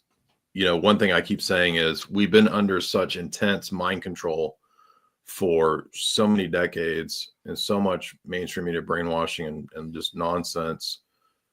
It's not all going to be fixed in one administration. You know what I mean? Like we're going to be crawling out of this mess for decades. But we're seeing a lot more good things than I would have ever thought was going to happen, even as bad as some of this stuff is. And regarding that false dialectic, one of the things that I'm sure you'd agree with this, you've talked about it, but with this sort of valorization of Elon Musk, not that I'm not against Doge. I think it's fantastic. Finding all this corruption, USAID, all that stuff is fantastic. But I was speaking with an Orthodox Christian and they were talking about how great Musk is and thinking, man, I wonder if he's going to become Christian. I'm like, dude, no. Like, you realize that creating a more efficient and robust America for his domestic production and creating, I mean, he is a transhumanist. He is a one world order figure. I mean, he spoke openly about this. And in one article, he'll say that we're summoning the demons through the AI. And then literally in the next paragraph, he'll say, well, the only way to stop it then is we have to fuse with it so that we can control the AI from within or something. So you look at all these corporations that he's been creating in the last like 2 or 3 years. It's all a technocracy. It's all for a global technocracy. And so I just find that really interesting that hear so many people that are happy that he's supporting Trump and he's MAGA and it's like, well, multiple things can be true. He can be cutting fraud and abuse and making the U.S. government more efficient. But the reasons why he's doing this is for a goal in 20 to 30 years for what he's going to have in place and the economic engine that's going to be behind it. And I found that a lot of people aren't seeing that. I mean, he's definitely a wild card. I try to remain detached and, just look at what's happening and hope for the best. I mean, I don't know exactly where he's just a wild card. I don't even know how to read him because it's like, you see this, he'll do this and it seems like really based. Then he'll do this other thing. It's like, well, why does he do it? It's just kind of like, it's incoherent. I don't really understand what's going on. And, but I do think that if if we want to keep it to the most positive possible, like attitude that we could have, Jacques Attali in his book, he's mega globalist. Right. He says in his 2006 book, Brief History of the Future, he says, as globalists, we must be concerned that that America does not get into real Christianity. He actually says that. He says, because the major threat that we could experience to our hegemony would be a revival of some kind of what he calls, this is his words, theocracy in America. And he says that there could be a reaction against what we do and America turning to a theocracy, which we must guard against. So even the global elites are concerned and worried that the religious right might make power moves. And I'm not saying that, I mean, that doesn't really have anything to do directly with Musk, but if you're talking 20, 30, 40 years in the future, like, I mean, Elon Musk might not be around by then. You have a next generation. If Christianity, Orthodox Christianity grows, I mean, you could have an Orthodox Christian American empire that's like technologically, you know what I mean? Like, right. I'm not trying to be overly optimistic and silly about it or to deny. No, I mean, well, St. Paisios, multiple saints regarding eschatology believe that, at least in their framework, and this is from saints from specifically Russia, Romania, and Greece, mm-hmm. is that there'll be a great world war, mm-hmm. and then Orthodoxy is going to go through a golden age, Right. and that it's going to have massive explosion around the world, and that this is the prerequisite before an actual antichrist or anything like that. That there has to be that would fulfill post-millennialism in my view, which I've always been post-mill, but I know that some people are all mill. I think in Orthodoxy you can be either one, but if that was the case, that would fulfill that.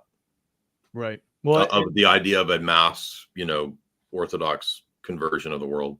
Right. Which would make a lot of sense. And one of the things we've already seen these hit pieces from like the New York Post and stuff kind of characterize this massive growth in Orthodoxy here within since 2020. So within now the last 5 years as something nefarious, young men searching for identity, right? These people are it's so bad, wanting to have a family and wanting to be moral and wanting to work out and go to church. It's so bad, right? Right. But I could see potentially that growth leading to, you've talked about Operation Gladio and glowies. I've talked with Orthodox people that believe like there's been some strange people that have come to services that they weren't before, and kind of and trying to keep track on this. And potentially if as Father Turbo Qual says, you can't be a Zionist and be an Orthodox Christian based on some of the things that have come out from the papacy and the general growth of Christian Zionism and Protestantism. I could see a future where we're the only one that aren't like Zionist, and that could be used as a sort of threat to the establishment to some sort. But obviously it's not going to win in the end, because according to at least all the saints and the elders, there's going to be a massive golden age of Orthodoxy. And I've talked with multiple priests on this channel, and they believe what we're witnessing now is just like the beginning of this process. So yeah, I mean, I hope so. And yeah, that's definitely possible that you could have some sort of a reaction where Christianity in America ends up split between Orthodox Christianity and then some sort of weird. But the thing is that one reason I wouldn't be too concerned with that right away would be, the Catholic version of their Novus Ordo weird statements about not converting Zionism, I guess we could say post-Vatican II. Not converting certain groups. It's even that's not like, that's pretty divorced still from like the evangelical dispensationalist attitude. Yeah. And so I don't know that you could link, like, I don't think those groups would mesh too well. That wouldn't be a very, I mean, well, maybe they could have some alliance, Misfit Patriot or something, like claimed to be a Catholic, didn't even know the Nicene Creed, like. But I mean, I can't really see like John Hagee and all of his crew, like, with a bunch of Roman Catholics. It just doesn't seem like that would work too well. But, who knows, 20, 30, 40 years, a lot of these entities might not even exist anymore. They might just literally just die out with no new converts. I suspect Protestantism will, for all intensive purposes, die out within the next century. I just cannot see how that's going to survive. It brings very little to the table in regards to sacraments, mysticism. Well, also sterility. Like, you're not going to have young families. Yeah, it's the oldest cohorts of Sunday attendees. I did a stream. It was like in America, it was Buddhists, Hindus, Orthodox Christians, and Muslims were like the only group that the average attendee was below the age of 40. Oh, wow. Yeah. So yeah, nobody under 40 wants these dead, sterile Protestant churches, which are like hanging giant, rainbow and BLM banners everywhere. No. Like, who wants that? Nobody wants that. Rough Hands renewed his membership for 23 months. Says epic comeback stream duo. Let's go. Thank you very much, Rough Hands. Shout out to Sarah from Goose for becoming a member. Shout out to Holland the Goods for becoming a member. Shout out to H. Brassy for renewing his membership. Jay and COTEL doing the deed. No Diddy. It's cracking. Thank you very much. Well, I got a question for you. What's up? So I'm going to do a stream tonight. It was going to be earlier before, but I forgot I had to do an interview with John Heers today. So I moved tonight's Giza pyramid stuff. Everybody's talking about the Giza pyramids and the columns and all that. Now, you did a stream about Göbekli Tepe. Mm-hmm. And did you make it members or something? I can't find it. No, it shouldn't have been. Okay. I think it's still on the channel. because I tried to search it, I couldn't find it. Maybe it's titled something different, but yeah, I want, because I know in your stream you talked about how there's not really any evidence of this being made by tech or whatever. It could just be human. I think that's what you're arguing, right? Yeah.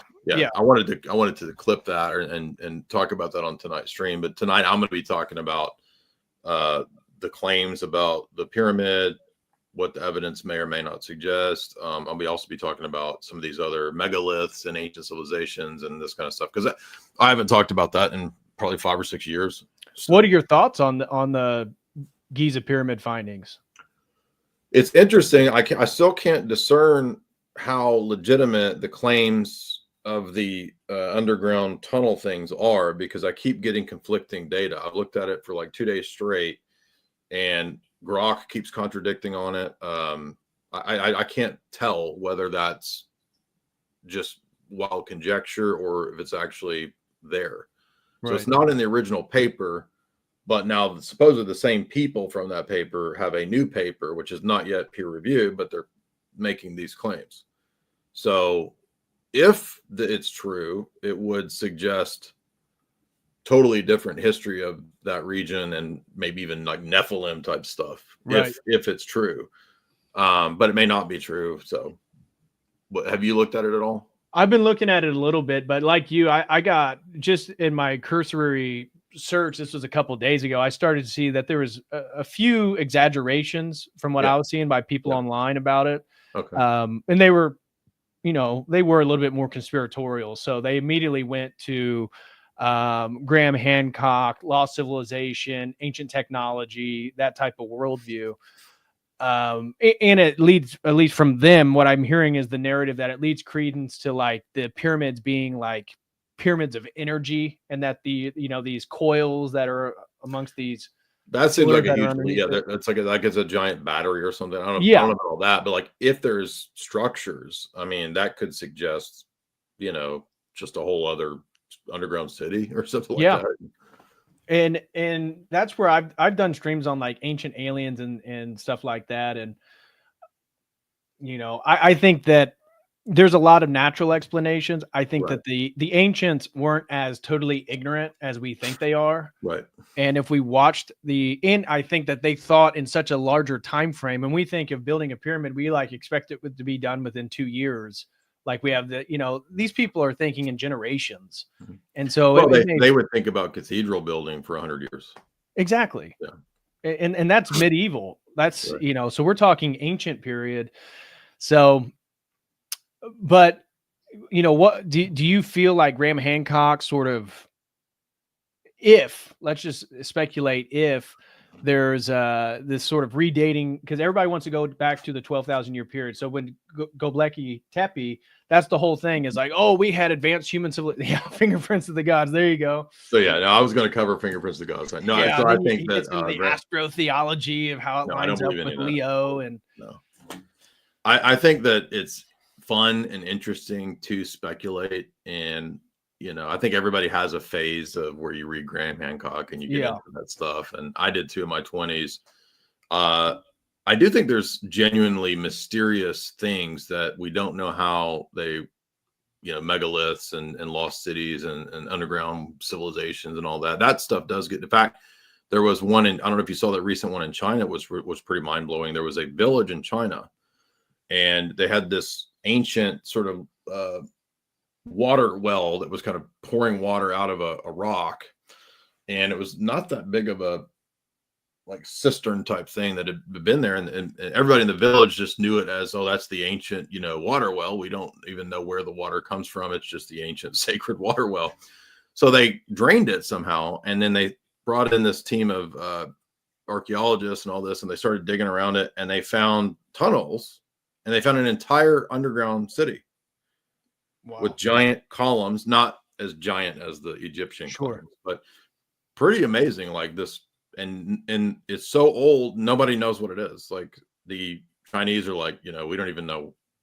Nobody remembers. You know what I mean? Right. So I do think there's these fascinating instances of stuff like this, of lost civilizations, and like you said, like there's no reason to jump to aliens or any of this nonsense. And most of the people who are claimants of that kind of stuff, like Eric von Daniken, these people are frauds. You know what I mean? Like they've been exposed as frauds. So, but I do think it's possible. If I was to admit anything, if the Genesis 6 narrative and if the Titan narrative that's in some of the deuterocanonical texts is true, it's possible that the Book of Enoch is describing a period when you had aberrations in the ancient world that perhaps required worship and human sacrifice at these sites. And that is what led to a global flood. So if these ancient civilizations had this thing going on, I mean, Plato talks about Atlantis being, he doesn't mention giants or tech, but he says you have this ancient civilization, it was destroyed like that. God flooded it. So you've got a lot of attestation to, global flood myths in China. Right. And that's where Hancock and Randall Carlson, Randall Carlson is essentially proven, and he's a New Age guy. He's into the sacred geometry, but he has shown that there was a massive global flood that happened, and that's just a historical fact. And it wasn't some regional thing. Like I think with the typical narrative of like the archaeologist was that these floods were like regional events. He's saying, no, this was massive. This like covered all like aspects of North America. This was not a regional flood. Yeah, at the beginning. Well, Fingerprints of the Gods, he talks about early on, like down where the Nazca lines are, is it Peru? That the Peruvians have a flood myth as well. And they had this prophecy of this, teacher who after the great flood, told them to live righteously and don't kill each other, and kind of giving him a basic kind of 10 Commandments kind of morality. So, I think it's okay to speculate within reason, about this ancient, because I just feel like we don't really know about the ancient world. No. So, and so many sources have been corrupted, and there's been a historical narrative to reframe things that have happened. So it's so hard to like fully get a grasp of the ancient world and like what they were capable of, what they could do, what they couldn't do. But it is fun and exciting, sort of leading edge thought of like rediscovering our past. And maybe it wasn't what we thought it was, but what I feel, and I'll move on here, but I've never seen anything regarding some of these ancient legends that actually contradict a biblical worldview. If anything, it typically reinforces it. It's just that so many people are New Age that are into these topics. Yeah. They immediately go to the ancient alien thing or some type of, advanced technology. Yeah. But if you're just a traditional Christian, you're like, a lot of this stuff kind of fits in it totally in accord with my worldview. I don't see where you have to appeal to all this stuff. Yeah, there's ancient Chinese flood myth, which is at the beginning of the I Ching, right? Yep. There's the Gilgamesh legend, Gilgamesh epic. I remember in Bible college we talked about how there's a flood story in Gilgamesh epic. So it's fascinating that, and then you have Peruvian flood myth as well. So, if it makes me think of another section in the Graham Hancock thing where he talks about, you've heard of the Piri Reis map, right? Mm-hmm. Mm-hmm. Just speculating here, like if that map really is describing some different, underlying land underneath the ice, perhaps a giant flood is what changed that. You know what I mean? Like, to me, a lot of these things sound like a flood would explain a lot. Yeah, exactly. We'll have to check out your stream tonight. That's going to be pretty fascinating, because I have not done a full deep dive. I came up to conflicting narratives. I was like, okay, maybe this stuff was just overhyped. I'm not sure. Well, what do you think about Göbekli Tepe? Like, I remember the claim is that like some of the rocks are cut in a way that they couldn't do back then or something. Right. Like that. Okay. Yep. And that they basically, this was technology that was superior to what they had. And then the carbon dating, which even then carbon dating isn't like rock solid proof. But according to some of the carbon dating and stuff like that, they are saying that this is the best site to push back the time frame to 12,000 years ago. And that's why Graham Hancock is so adamant about that particular site, because that if it is true, because he has some scientific credence to redating that site to potentially 12,000 years ago. If that's the case, and he believes that they built an entire city and then buried it, which I'm not quite sure how that makes a lot of sense, but that's why they claim it's so preserved. And there was a guy that I listened to that recently went on Rogan. This was maybe within the last 6 months, but he claims that there's like a huge effort in Turkey to no longer excavate any more of that site.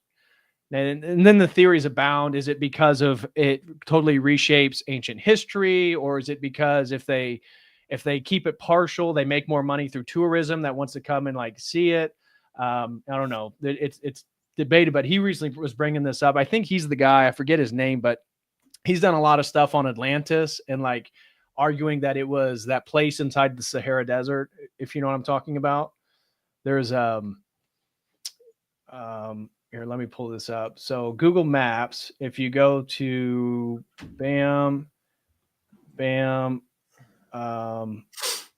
and Mauritania, if I go here to like the layers here, there's this right here. So you see this like massive circle.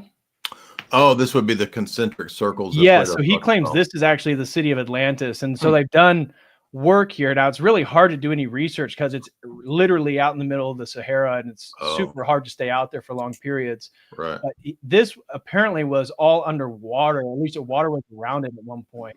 Huh. And so there's been multiple archaeologists, and this guy has a large YouTube channel. He's been on Rogan. He thinks and makes the affirmative claim that this is Atlantis right here. Huh. So I did not know. I'm not. Have you seen some of these claims of like they found a giant pyramid? I think in Serbia. No, I have not looked into that. Yeah, that was interesting because, and the reason I think that I'm going from memory here, but the reason I mean, it may not be Serbia, maybe somewhere Macedonia. I don't remember, but somewhere in that region, and because the thought was, well, pyramids and ziggurats are not Caucasus stuff.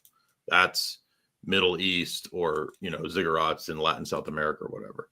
But if there's ziggurats, or excuse me, if there's a pyramid in Serbia, that would be pretty interesting, wouldn't it? That in terms of the ancient world. Right. And then there's another. I'm split on the one in Antarctica because you know what I'm talking about. There's a claimed pyramid there, which sometimes when I look at it, I'm like, it's just a mountain, and then from other angles, it's like that looks like a pyramid. Like, yeah, I don't know what that is. I saw something. Wasn't like the largest pyramid ever found was recently in like Indonesia or something. Oh, really? I thought it was in Southeast Asia, and this was they thought it was like a.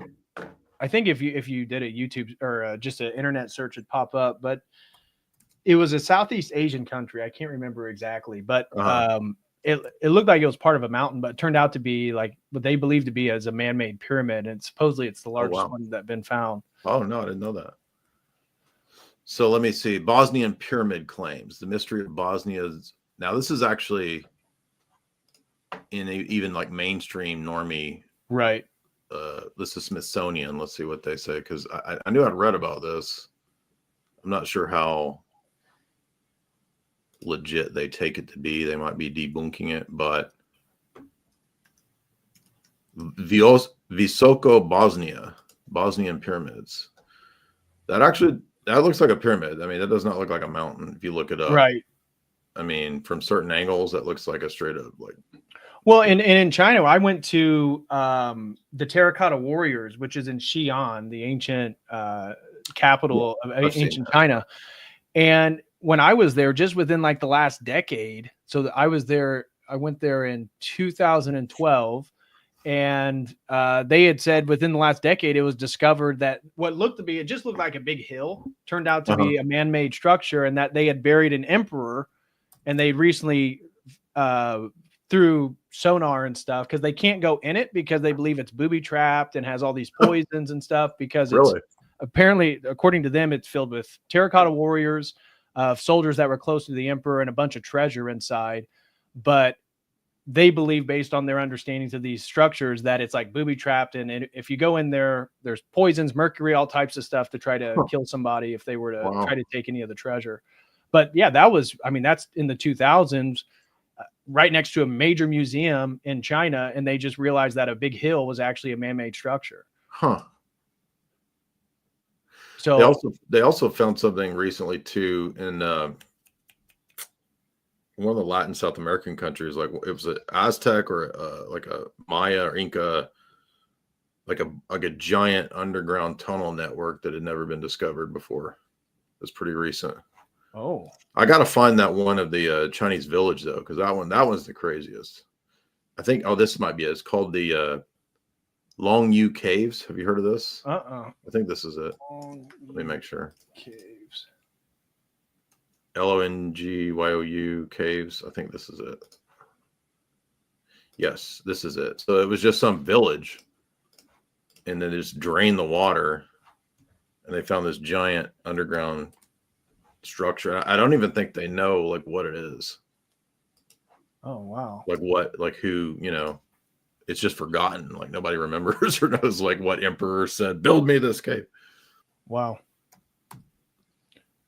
Yeah, I think that all that ancient, it's fascinating. I think there's definitely a story that has yet to been told to what exactly happened and how all these structures they do, and that's the whole thing with Graham Hancock's point, is that all the ancients worship the stars, and so all this stuff has to do with like astrological symbolism and influence.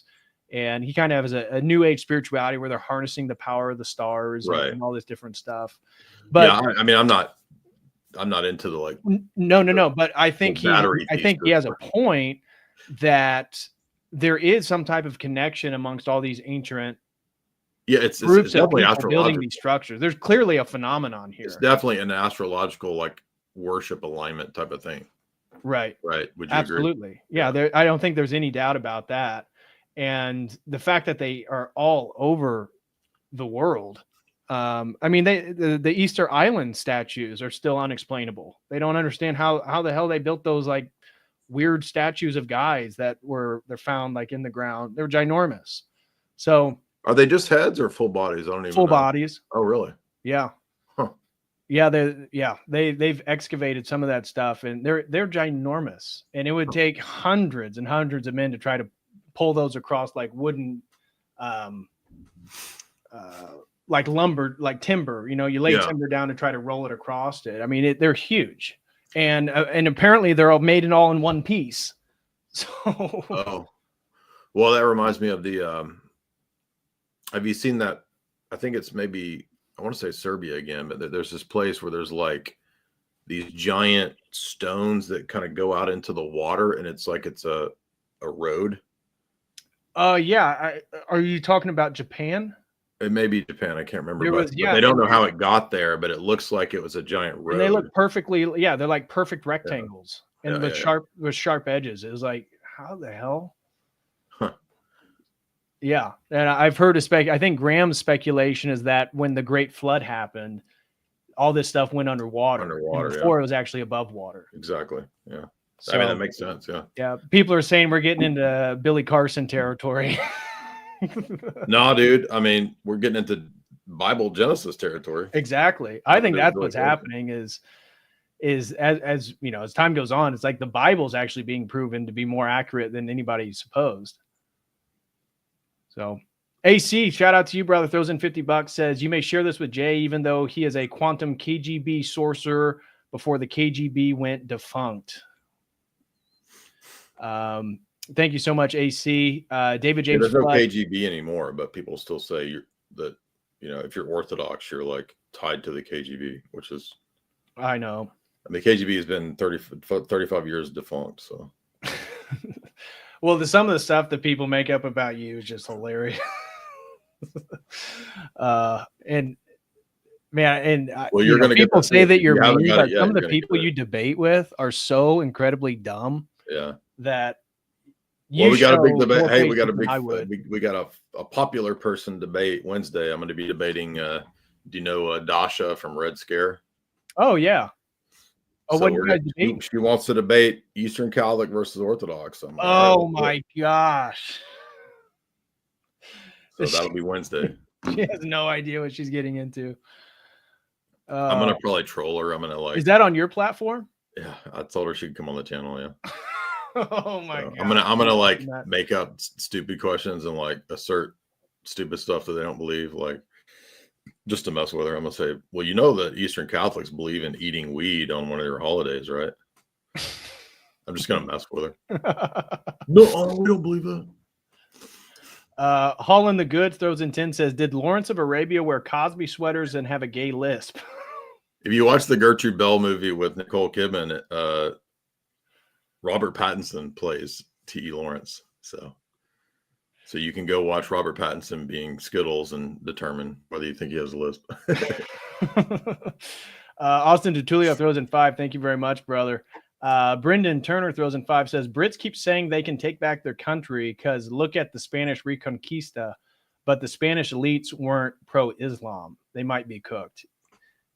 Yeah, I think we discussed that. It's going to be tough for Britain. I mean, I think at least based on percentages, Germany still has a chance if it stopped like in the very near future and corrected course. But France and especially England, I mean, England at the percentage now, I think it's almost 20% of the country. Mm. I mean, it's that you just imported it. Right. Yeah. I don't know. But like, I don't know. God bless them, though. I hope. Yeah, I mean, could you turn it back? I don't know. It's a good question. I mean, you couldn't without deportation, and right. I think they're not going to do that. Yeah, I can't. I don't see a single European nation outside, Hungary or Poland, and that'd be in a local regional area. But I don't see any of them like deporting anybody. So I don't see how they're going to turn it back. It's just not going to happen. Josiah throws in 20. Thank you so much, brother. He says, God bless you and Jay. You are both changing the world more than you know. God bless you. Well, thank you very much, Josiah. We're humbled. Appreciate that. H. Brossi says, what's STG stand for? I don't know. So STG, Jay has the best normitard Americanism man voice. I don't know why a goofy ass mocking voice makes me laugh so hard when I heard it a million times. Oh, I think he's talking about one of my normie. When I do the normie voice, is what he's talking about. Okay. Well, thank you very much, H. Brossi. And Jehovah's Thickness renewed his membership. Thank you very much. Says, Jay talked about trauma. Do either of you have a stream specifically covering on whys and hows of trauma is useful? I'd pay for it, but I'm poor. I do not have anything on trauma specifically. Yeah, I mean, Jamie and I've done. We got a bunch of old archive streams about trauma-based mind control. Yeah, we got a bunch. Great. So go check those out. And the best way when you're trying to go to Jay's YouTube channel on a desktop and click on the search and then because if you just search Jay Dyer and the topic in the YouTube search bar, multiple videos do not come up. You have to go to the channel and search it. Yeah. So if anybody's looking for old stuff, that's how you know what your Gobekli Tepe stream is called? I can't find it. When we get off, I'll go back through my channel and send it to you. Because that's an example. Like when I search, I can't find your thing on that. And it may have. I'll find out which stream. It may have been titled something that was related to ancient history. So when we get off, I'll go back through my channel and look. H. Rossi throws in another 10, says it's only a partial antidote to degeneracy. I think he's talking about Islam. The young men seeking out Islam think it's more base because they can coom with multiple wives. Under that view, that plus abhorrence of Protestantism. Yeah. I mean, and you've talked about this. I mean, Islam is appealing to like primitive senses in man, right? So you get like, it kind of has like prosperity gospel. Yeah. So then, Allah's rewarded you with money, so now you can have 4 wives, and if you want, you can, if you're in Shia, you can go purchase a woman for a day. It has all types of stuff that's about like worldly. Well, I mean, let's not forget the most obvious of like people, very young, underage. Oh yeah. So Aisha. Well, but I mean PDF stuff. Oh yeah, in general, yeah, the normalization of that in general. Yeah, was it the Bachi boys of Afghanistan? Well, those are actually pagan, but they're not Muslim? No, I mean, I'm sure they tolerate it, but I'm pretty sure like the Taliban was opposed to the dancing boys. Well, good. H. Browsey said, I know it's not necessarily either of you guys' place to answer this, or maybe just don't know, but it seems to me that the Western Europeans may have lost this slow burn war. Thoughts? Well, I think we've already addressed it. I don't know how, and Jay already said how they're going to turn this tide. And I don't see the gumption to do any mass deportation or totally change course. So the best they could do is just close off immigration. But there's so many people, it's already changed the fabric of the country. Yeah. So I looked it up. The practice is like an ancient, like a more of a pagan thing in Afghanistan, and Islamic law has tried to ban it. I'm not saying that makes Islam good. I'm just saying, like, well, you know, one of the things I found interesting when I was doing a stream on the trans stuff was that Iran is like the world leader in surgeries. Yeah, we covered that. In their theology, as long as you transition, it's not a sin. It's actually a world hub for that. Yeah. Yeah. I was like, wow. I mean, people need to understand, like, especially dumb right wingers that think you can have the alliance with all these wacko. Like, I mean, Shia beliefs are crazy. It's not. It's like, okay, so rabbis have a crazy philosophy. Oh, I guess that means Iran and Shia are good. It's just crazy. Exactly. No, and yeah, and they read that. You know, I see these people will read like. They'll get in like the traditionalist school and read one book on Sufism, and all of a sudden they're like, "No, Islam's like super cool, dude. It's like Neoplatonic," and it's like, no. Have you looked into like the religion of it? Like not just some Western portrayal of like Islamic mysticism. Like it's totally incorrect. I mean, it might be, yeah, it's true that like Sufi and Shia Islam is Neoplatonic, but that doesn't mean that it's based and tried and good. Yeah, exactly. H. Brossi said, I'm not trying to be mean, but ex-prostitutes will never stop running through those Protestant church doors. They need to shield their past. Yeah, they're figuring out like it's a grift, right? Right. Like Nala, people like that. Yeah. Yeah, Pastor Nala. Giving her dad her OnlyFans money. Bitter Klinger says, can Jay give us a John Hagee talking about the Nephilim and pyramids in impersonation? Friends, in my book, In Defense of Israel, I prove that the Nephilim set up the pyramids, and they did it to fight Israel with a giant Giza Death Star. Oh, that was great. Snaggle Beast renewed his membership, said, have either of you done research on Dodgerland? The ruins under the North Sea lends credence to the food narrative for sure. I've never heard of the food narrative. You mean the flood narrative? No, in fact, I welcome everyone suggesting these cities and things and megaliths, because what you find is that there's infinite of these. There's so many discovered cities and civilizations and megaliths. I can't even keep up with all that. I got a stack of books on them, and I can't even keep up with them. Dog or Interesting. No, I'm not. I am not familiar with this. And somebody was saying that the YouTube channel that I was mentioning that was on Jay Dyer and talked a lot about like the Atlantis being in the Sahara. I believe it's called Bright Insight. It's a useful YouTube channel because it really gives you he gets very deep into that worldview. So he's a very major proponent of Graham Hancock and Randall Carlson. So he's taking their line of thought, but he's kind of always staying on top of the latest research and papers that come out. So it may be useful for research on streams. And then H. Brossi says, if this stuff with the pyramids is true, you do realize where the brothers and sisters are going with that, right? Your cube used to be his big ass brain to do it. Well, y'all saw my post, right? I know what that energy system was for. Yeah, growing the hydroponics up in there, right? That's right. That's how they talk to Anubis. Dankanaughton right there. That's what that was for.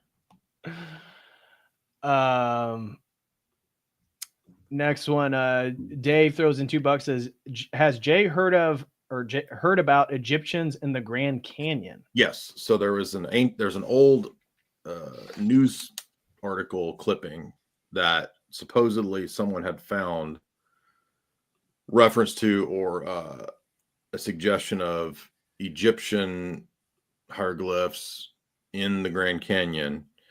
I don't know the provenance of that news clipping. One thing I will say that's pretty fascinating, and I learned this from Jamie because we were driving when we were on our way to Vegas. We went through this area, I want to say around New Mexico or Utah. I don't remember exactly where this was, but there's this place where there's a throne carved into stone out in the desert, and it has these Hebrew letters on it.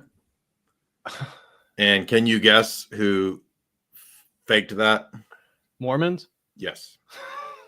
So, I mean, if there's a Grand Canyon thing with, I mean, I might be tempted to think the Mormons right staged that because they've done it in other places to prove the Mormon story of the the Hebrews in Utah or whatever.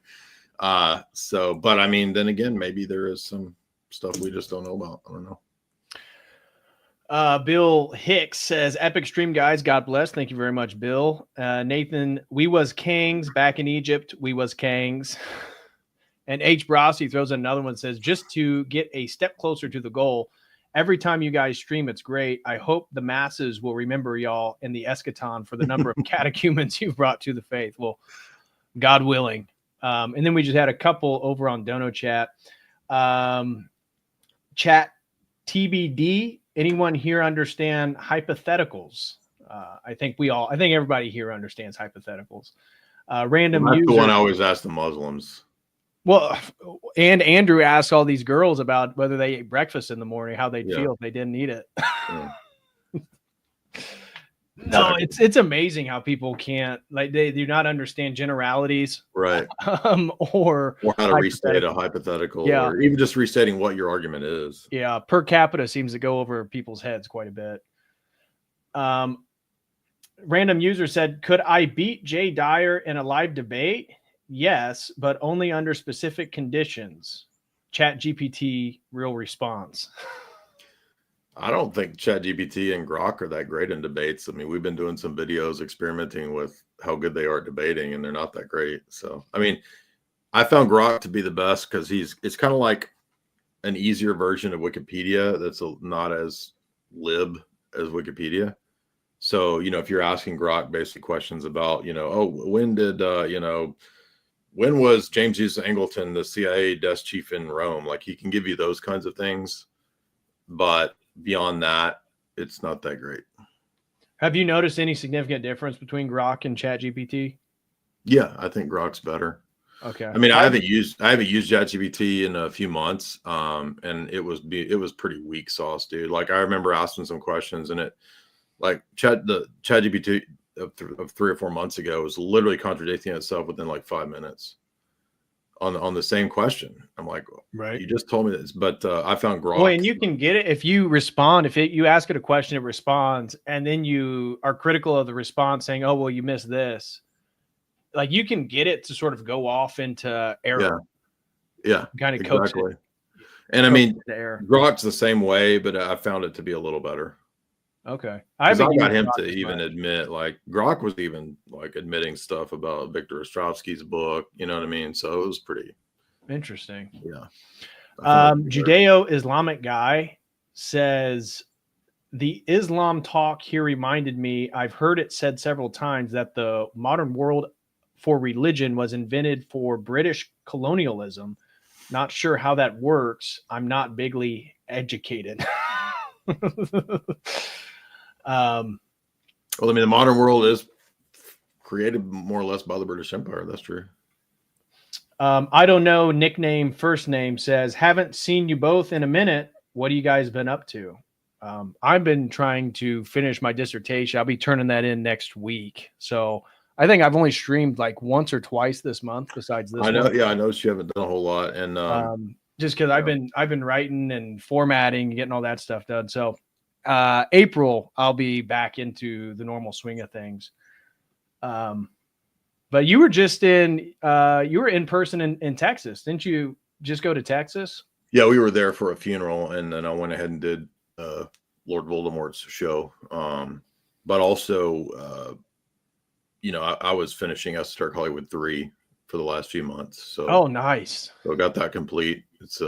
I got the rough draft back from the editor and publisher, and yeah, hopefully it'll be out in the next couple months. Oh, that's awesome, man. That's got to feel good. It was a weight off, and it was because I hadn't really been writing a lot in the last 5 years. I've been doing so many podcasts and videos that getting back in the mode, and I'm sure you're experiencing that too with your dissertation. Like if you do a lot of podcasts and videos, then you try to switch back into writing. It's like a totally different mindset. Yeah, it's a totally different. Yes, it is. And that's why for me is like to do that stuff, like I just have to be engrossed in it for days at a time. Yeah. I was trying to write and like stream a day or do research for a stream and then do it and then try to go back to it. It's like you can't have so many thoughts go through your head, because then you lose track of all the threads that you're writing about and trying to weave together. It's a totally different thing. And then last one on Dono Chat, Outside One says, thank you both for the great work. Curious how Russia play into utilizing its Islamic factions to influence/warfare and to destabilization efforts. I ask as characters like Dugin speak about flooding Europe with Africans. I've never heard. Is Dugin just describing what's happening, or I don't think Dugin ever advocates for flooding Europe with Africans. I don't know if he said that. I mean, I've read Dugin's books. I'm not a regular follower. I don't keep up with all the stuff that, Dugin talks about. I mean, I think because I talked to him 8 years ago, people assume that I'm just like, right. But that's how KGB nonsense comes from. Well, I mean, I'm critical of he has kind of Gnostic influences in his positions, right, and perennialist influences, and I've never been interested in those positions. So I think he's interesting to read, and he's interesting to hear his views on stuff. But I would imagine that the way Russia projects influence and power is not the same type of ways that the West does it with total open borders. If you look up active measures, that's kind of been their approach to this stuff. If you listen to Mark Hackard and the interviews that we've done, Russia's limited in its capabilities of what it does in foreign espionage operations. I mean, they have illegals, they have units and spies that do things like every other country, but I don't think they have the kind of capabilities of what the Democratic establishment in America claims that they have, right? Like the Democrats, well, they're running everything. They've got Trump and they've got, Elon Musk in their pocket, and they're all, you know what I mean? It's just these outlandish claims at the same time as the same Democratic media is like, Russia's collapsing, they're losing the war, they're bankrupt, but at the same time, they're like running Donald Trump. Like none of it makes any sense. So, I mean, I don't know if they have any plans of pushing open borders, but I guess it's possible, but I don't know. Seems like Russia would be a natural nationalist ally if the sort of globalist world order, if Trump truly was getting out of NATO and getting out of the enterprise of empire building. I saw that at least according to reports, they had that 2.5 hour conversation that they wanted to establish direct flights between New York and Moscow again and open up tourism. I think that'd be great if they could get that done.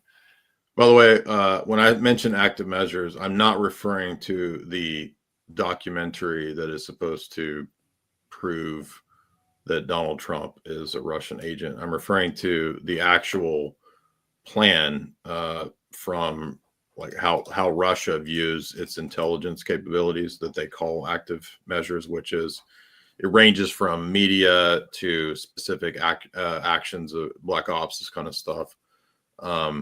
And then like, because of that term, you had people latch onto that term and say, oh, we'll see, that means Putin's involved in compromising Donald Trump and making him an operative. But it goes back to Soviet intelligence as to one of their plans of how they engage in subversion. But one of the things that was mentioned maybe 10, 12 years ago was that because Russia is not as powerful as the West, they don't have the ability to engage in all the same types of operations that NATO and the West have. Mm-hmm. So one of their strategies has been to push more truth-based narratives, and that's why you'll see a lot more of RT, for example. I mean, they're more banned and censored in the West since the war, but prior to that, you notice that RT was pushing a lot of the same stuff that Lord Voldemort pushed. Right. And that's because the idea was that it's more effective to just go after truth-based narratives in terms of journalism versus the way that America runs its international disinformation networks and campaigns, which requires a lot of lying, a lot of money, a lot of, international Reuters, AP, like all this stuff just turns out junk. That takes a lot more money and power and effort to run a giant network of disinfo. And so Russia's vantage point was that it's more effective to run truth-based narratives versus massive disinfo like the West does. Right. Well, and to your point, I think I saw a clip of Tucker Carlson recently interviewed like Rick Sanchez or somebody, used to be on Fox News or something. And now he had like he's Cuban, conservative guy, American, but he has a show on RT, and he was talking about how they don't censor anything that he wants to talk about. Yeah. And that RT, he said he was surprised once he joined, had his own show. I think Larry King's on RT still. That like they are huge. RT is huge in places like India and like other parts of the world, Central and South America. Yeah. RT is ginormous.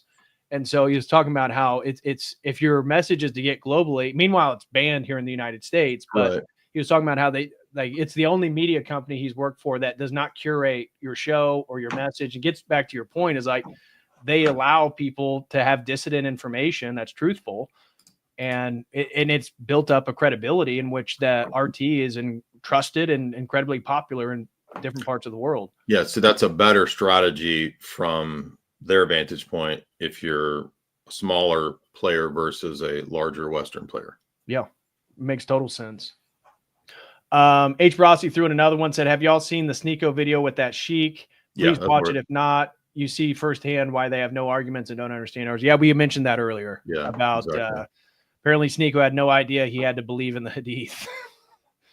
Austin, which is weird because people have been bringing up for a good while now, like, your Islamic beliefs are more than just the Quran, right? I mean, it's like people have been. He was getting criticized, if I remember right, like during live streams, because he would be openly critical of things in the hadith, and then Muslims that follow him would say, "Oh, you can." He'd be like, "No, I don't question the Quran. It's just the hadith. You think he'd give an example. You think that's real? You think that's factual?" And then then he talked with the sheikh. He's like, "Who are you to judge?" Well, this is what you get. This is what these idiots are going to find out the hard way. Like, maybe you should have done a little more investigating and heard out some of the opponent's positions before you jumped into this dumb cult. So, last super chat is H. Brossi again. Thank you so much, brother, for the generous support today. Say, I've come to the conclusion that the tiny hats make the right decision by not proselytizing. They can't get past the theophanies in the Old Testament and might suffer the same online embarrassment as the Muzzies. All right.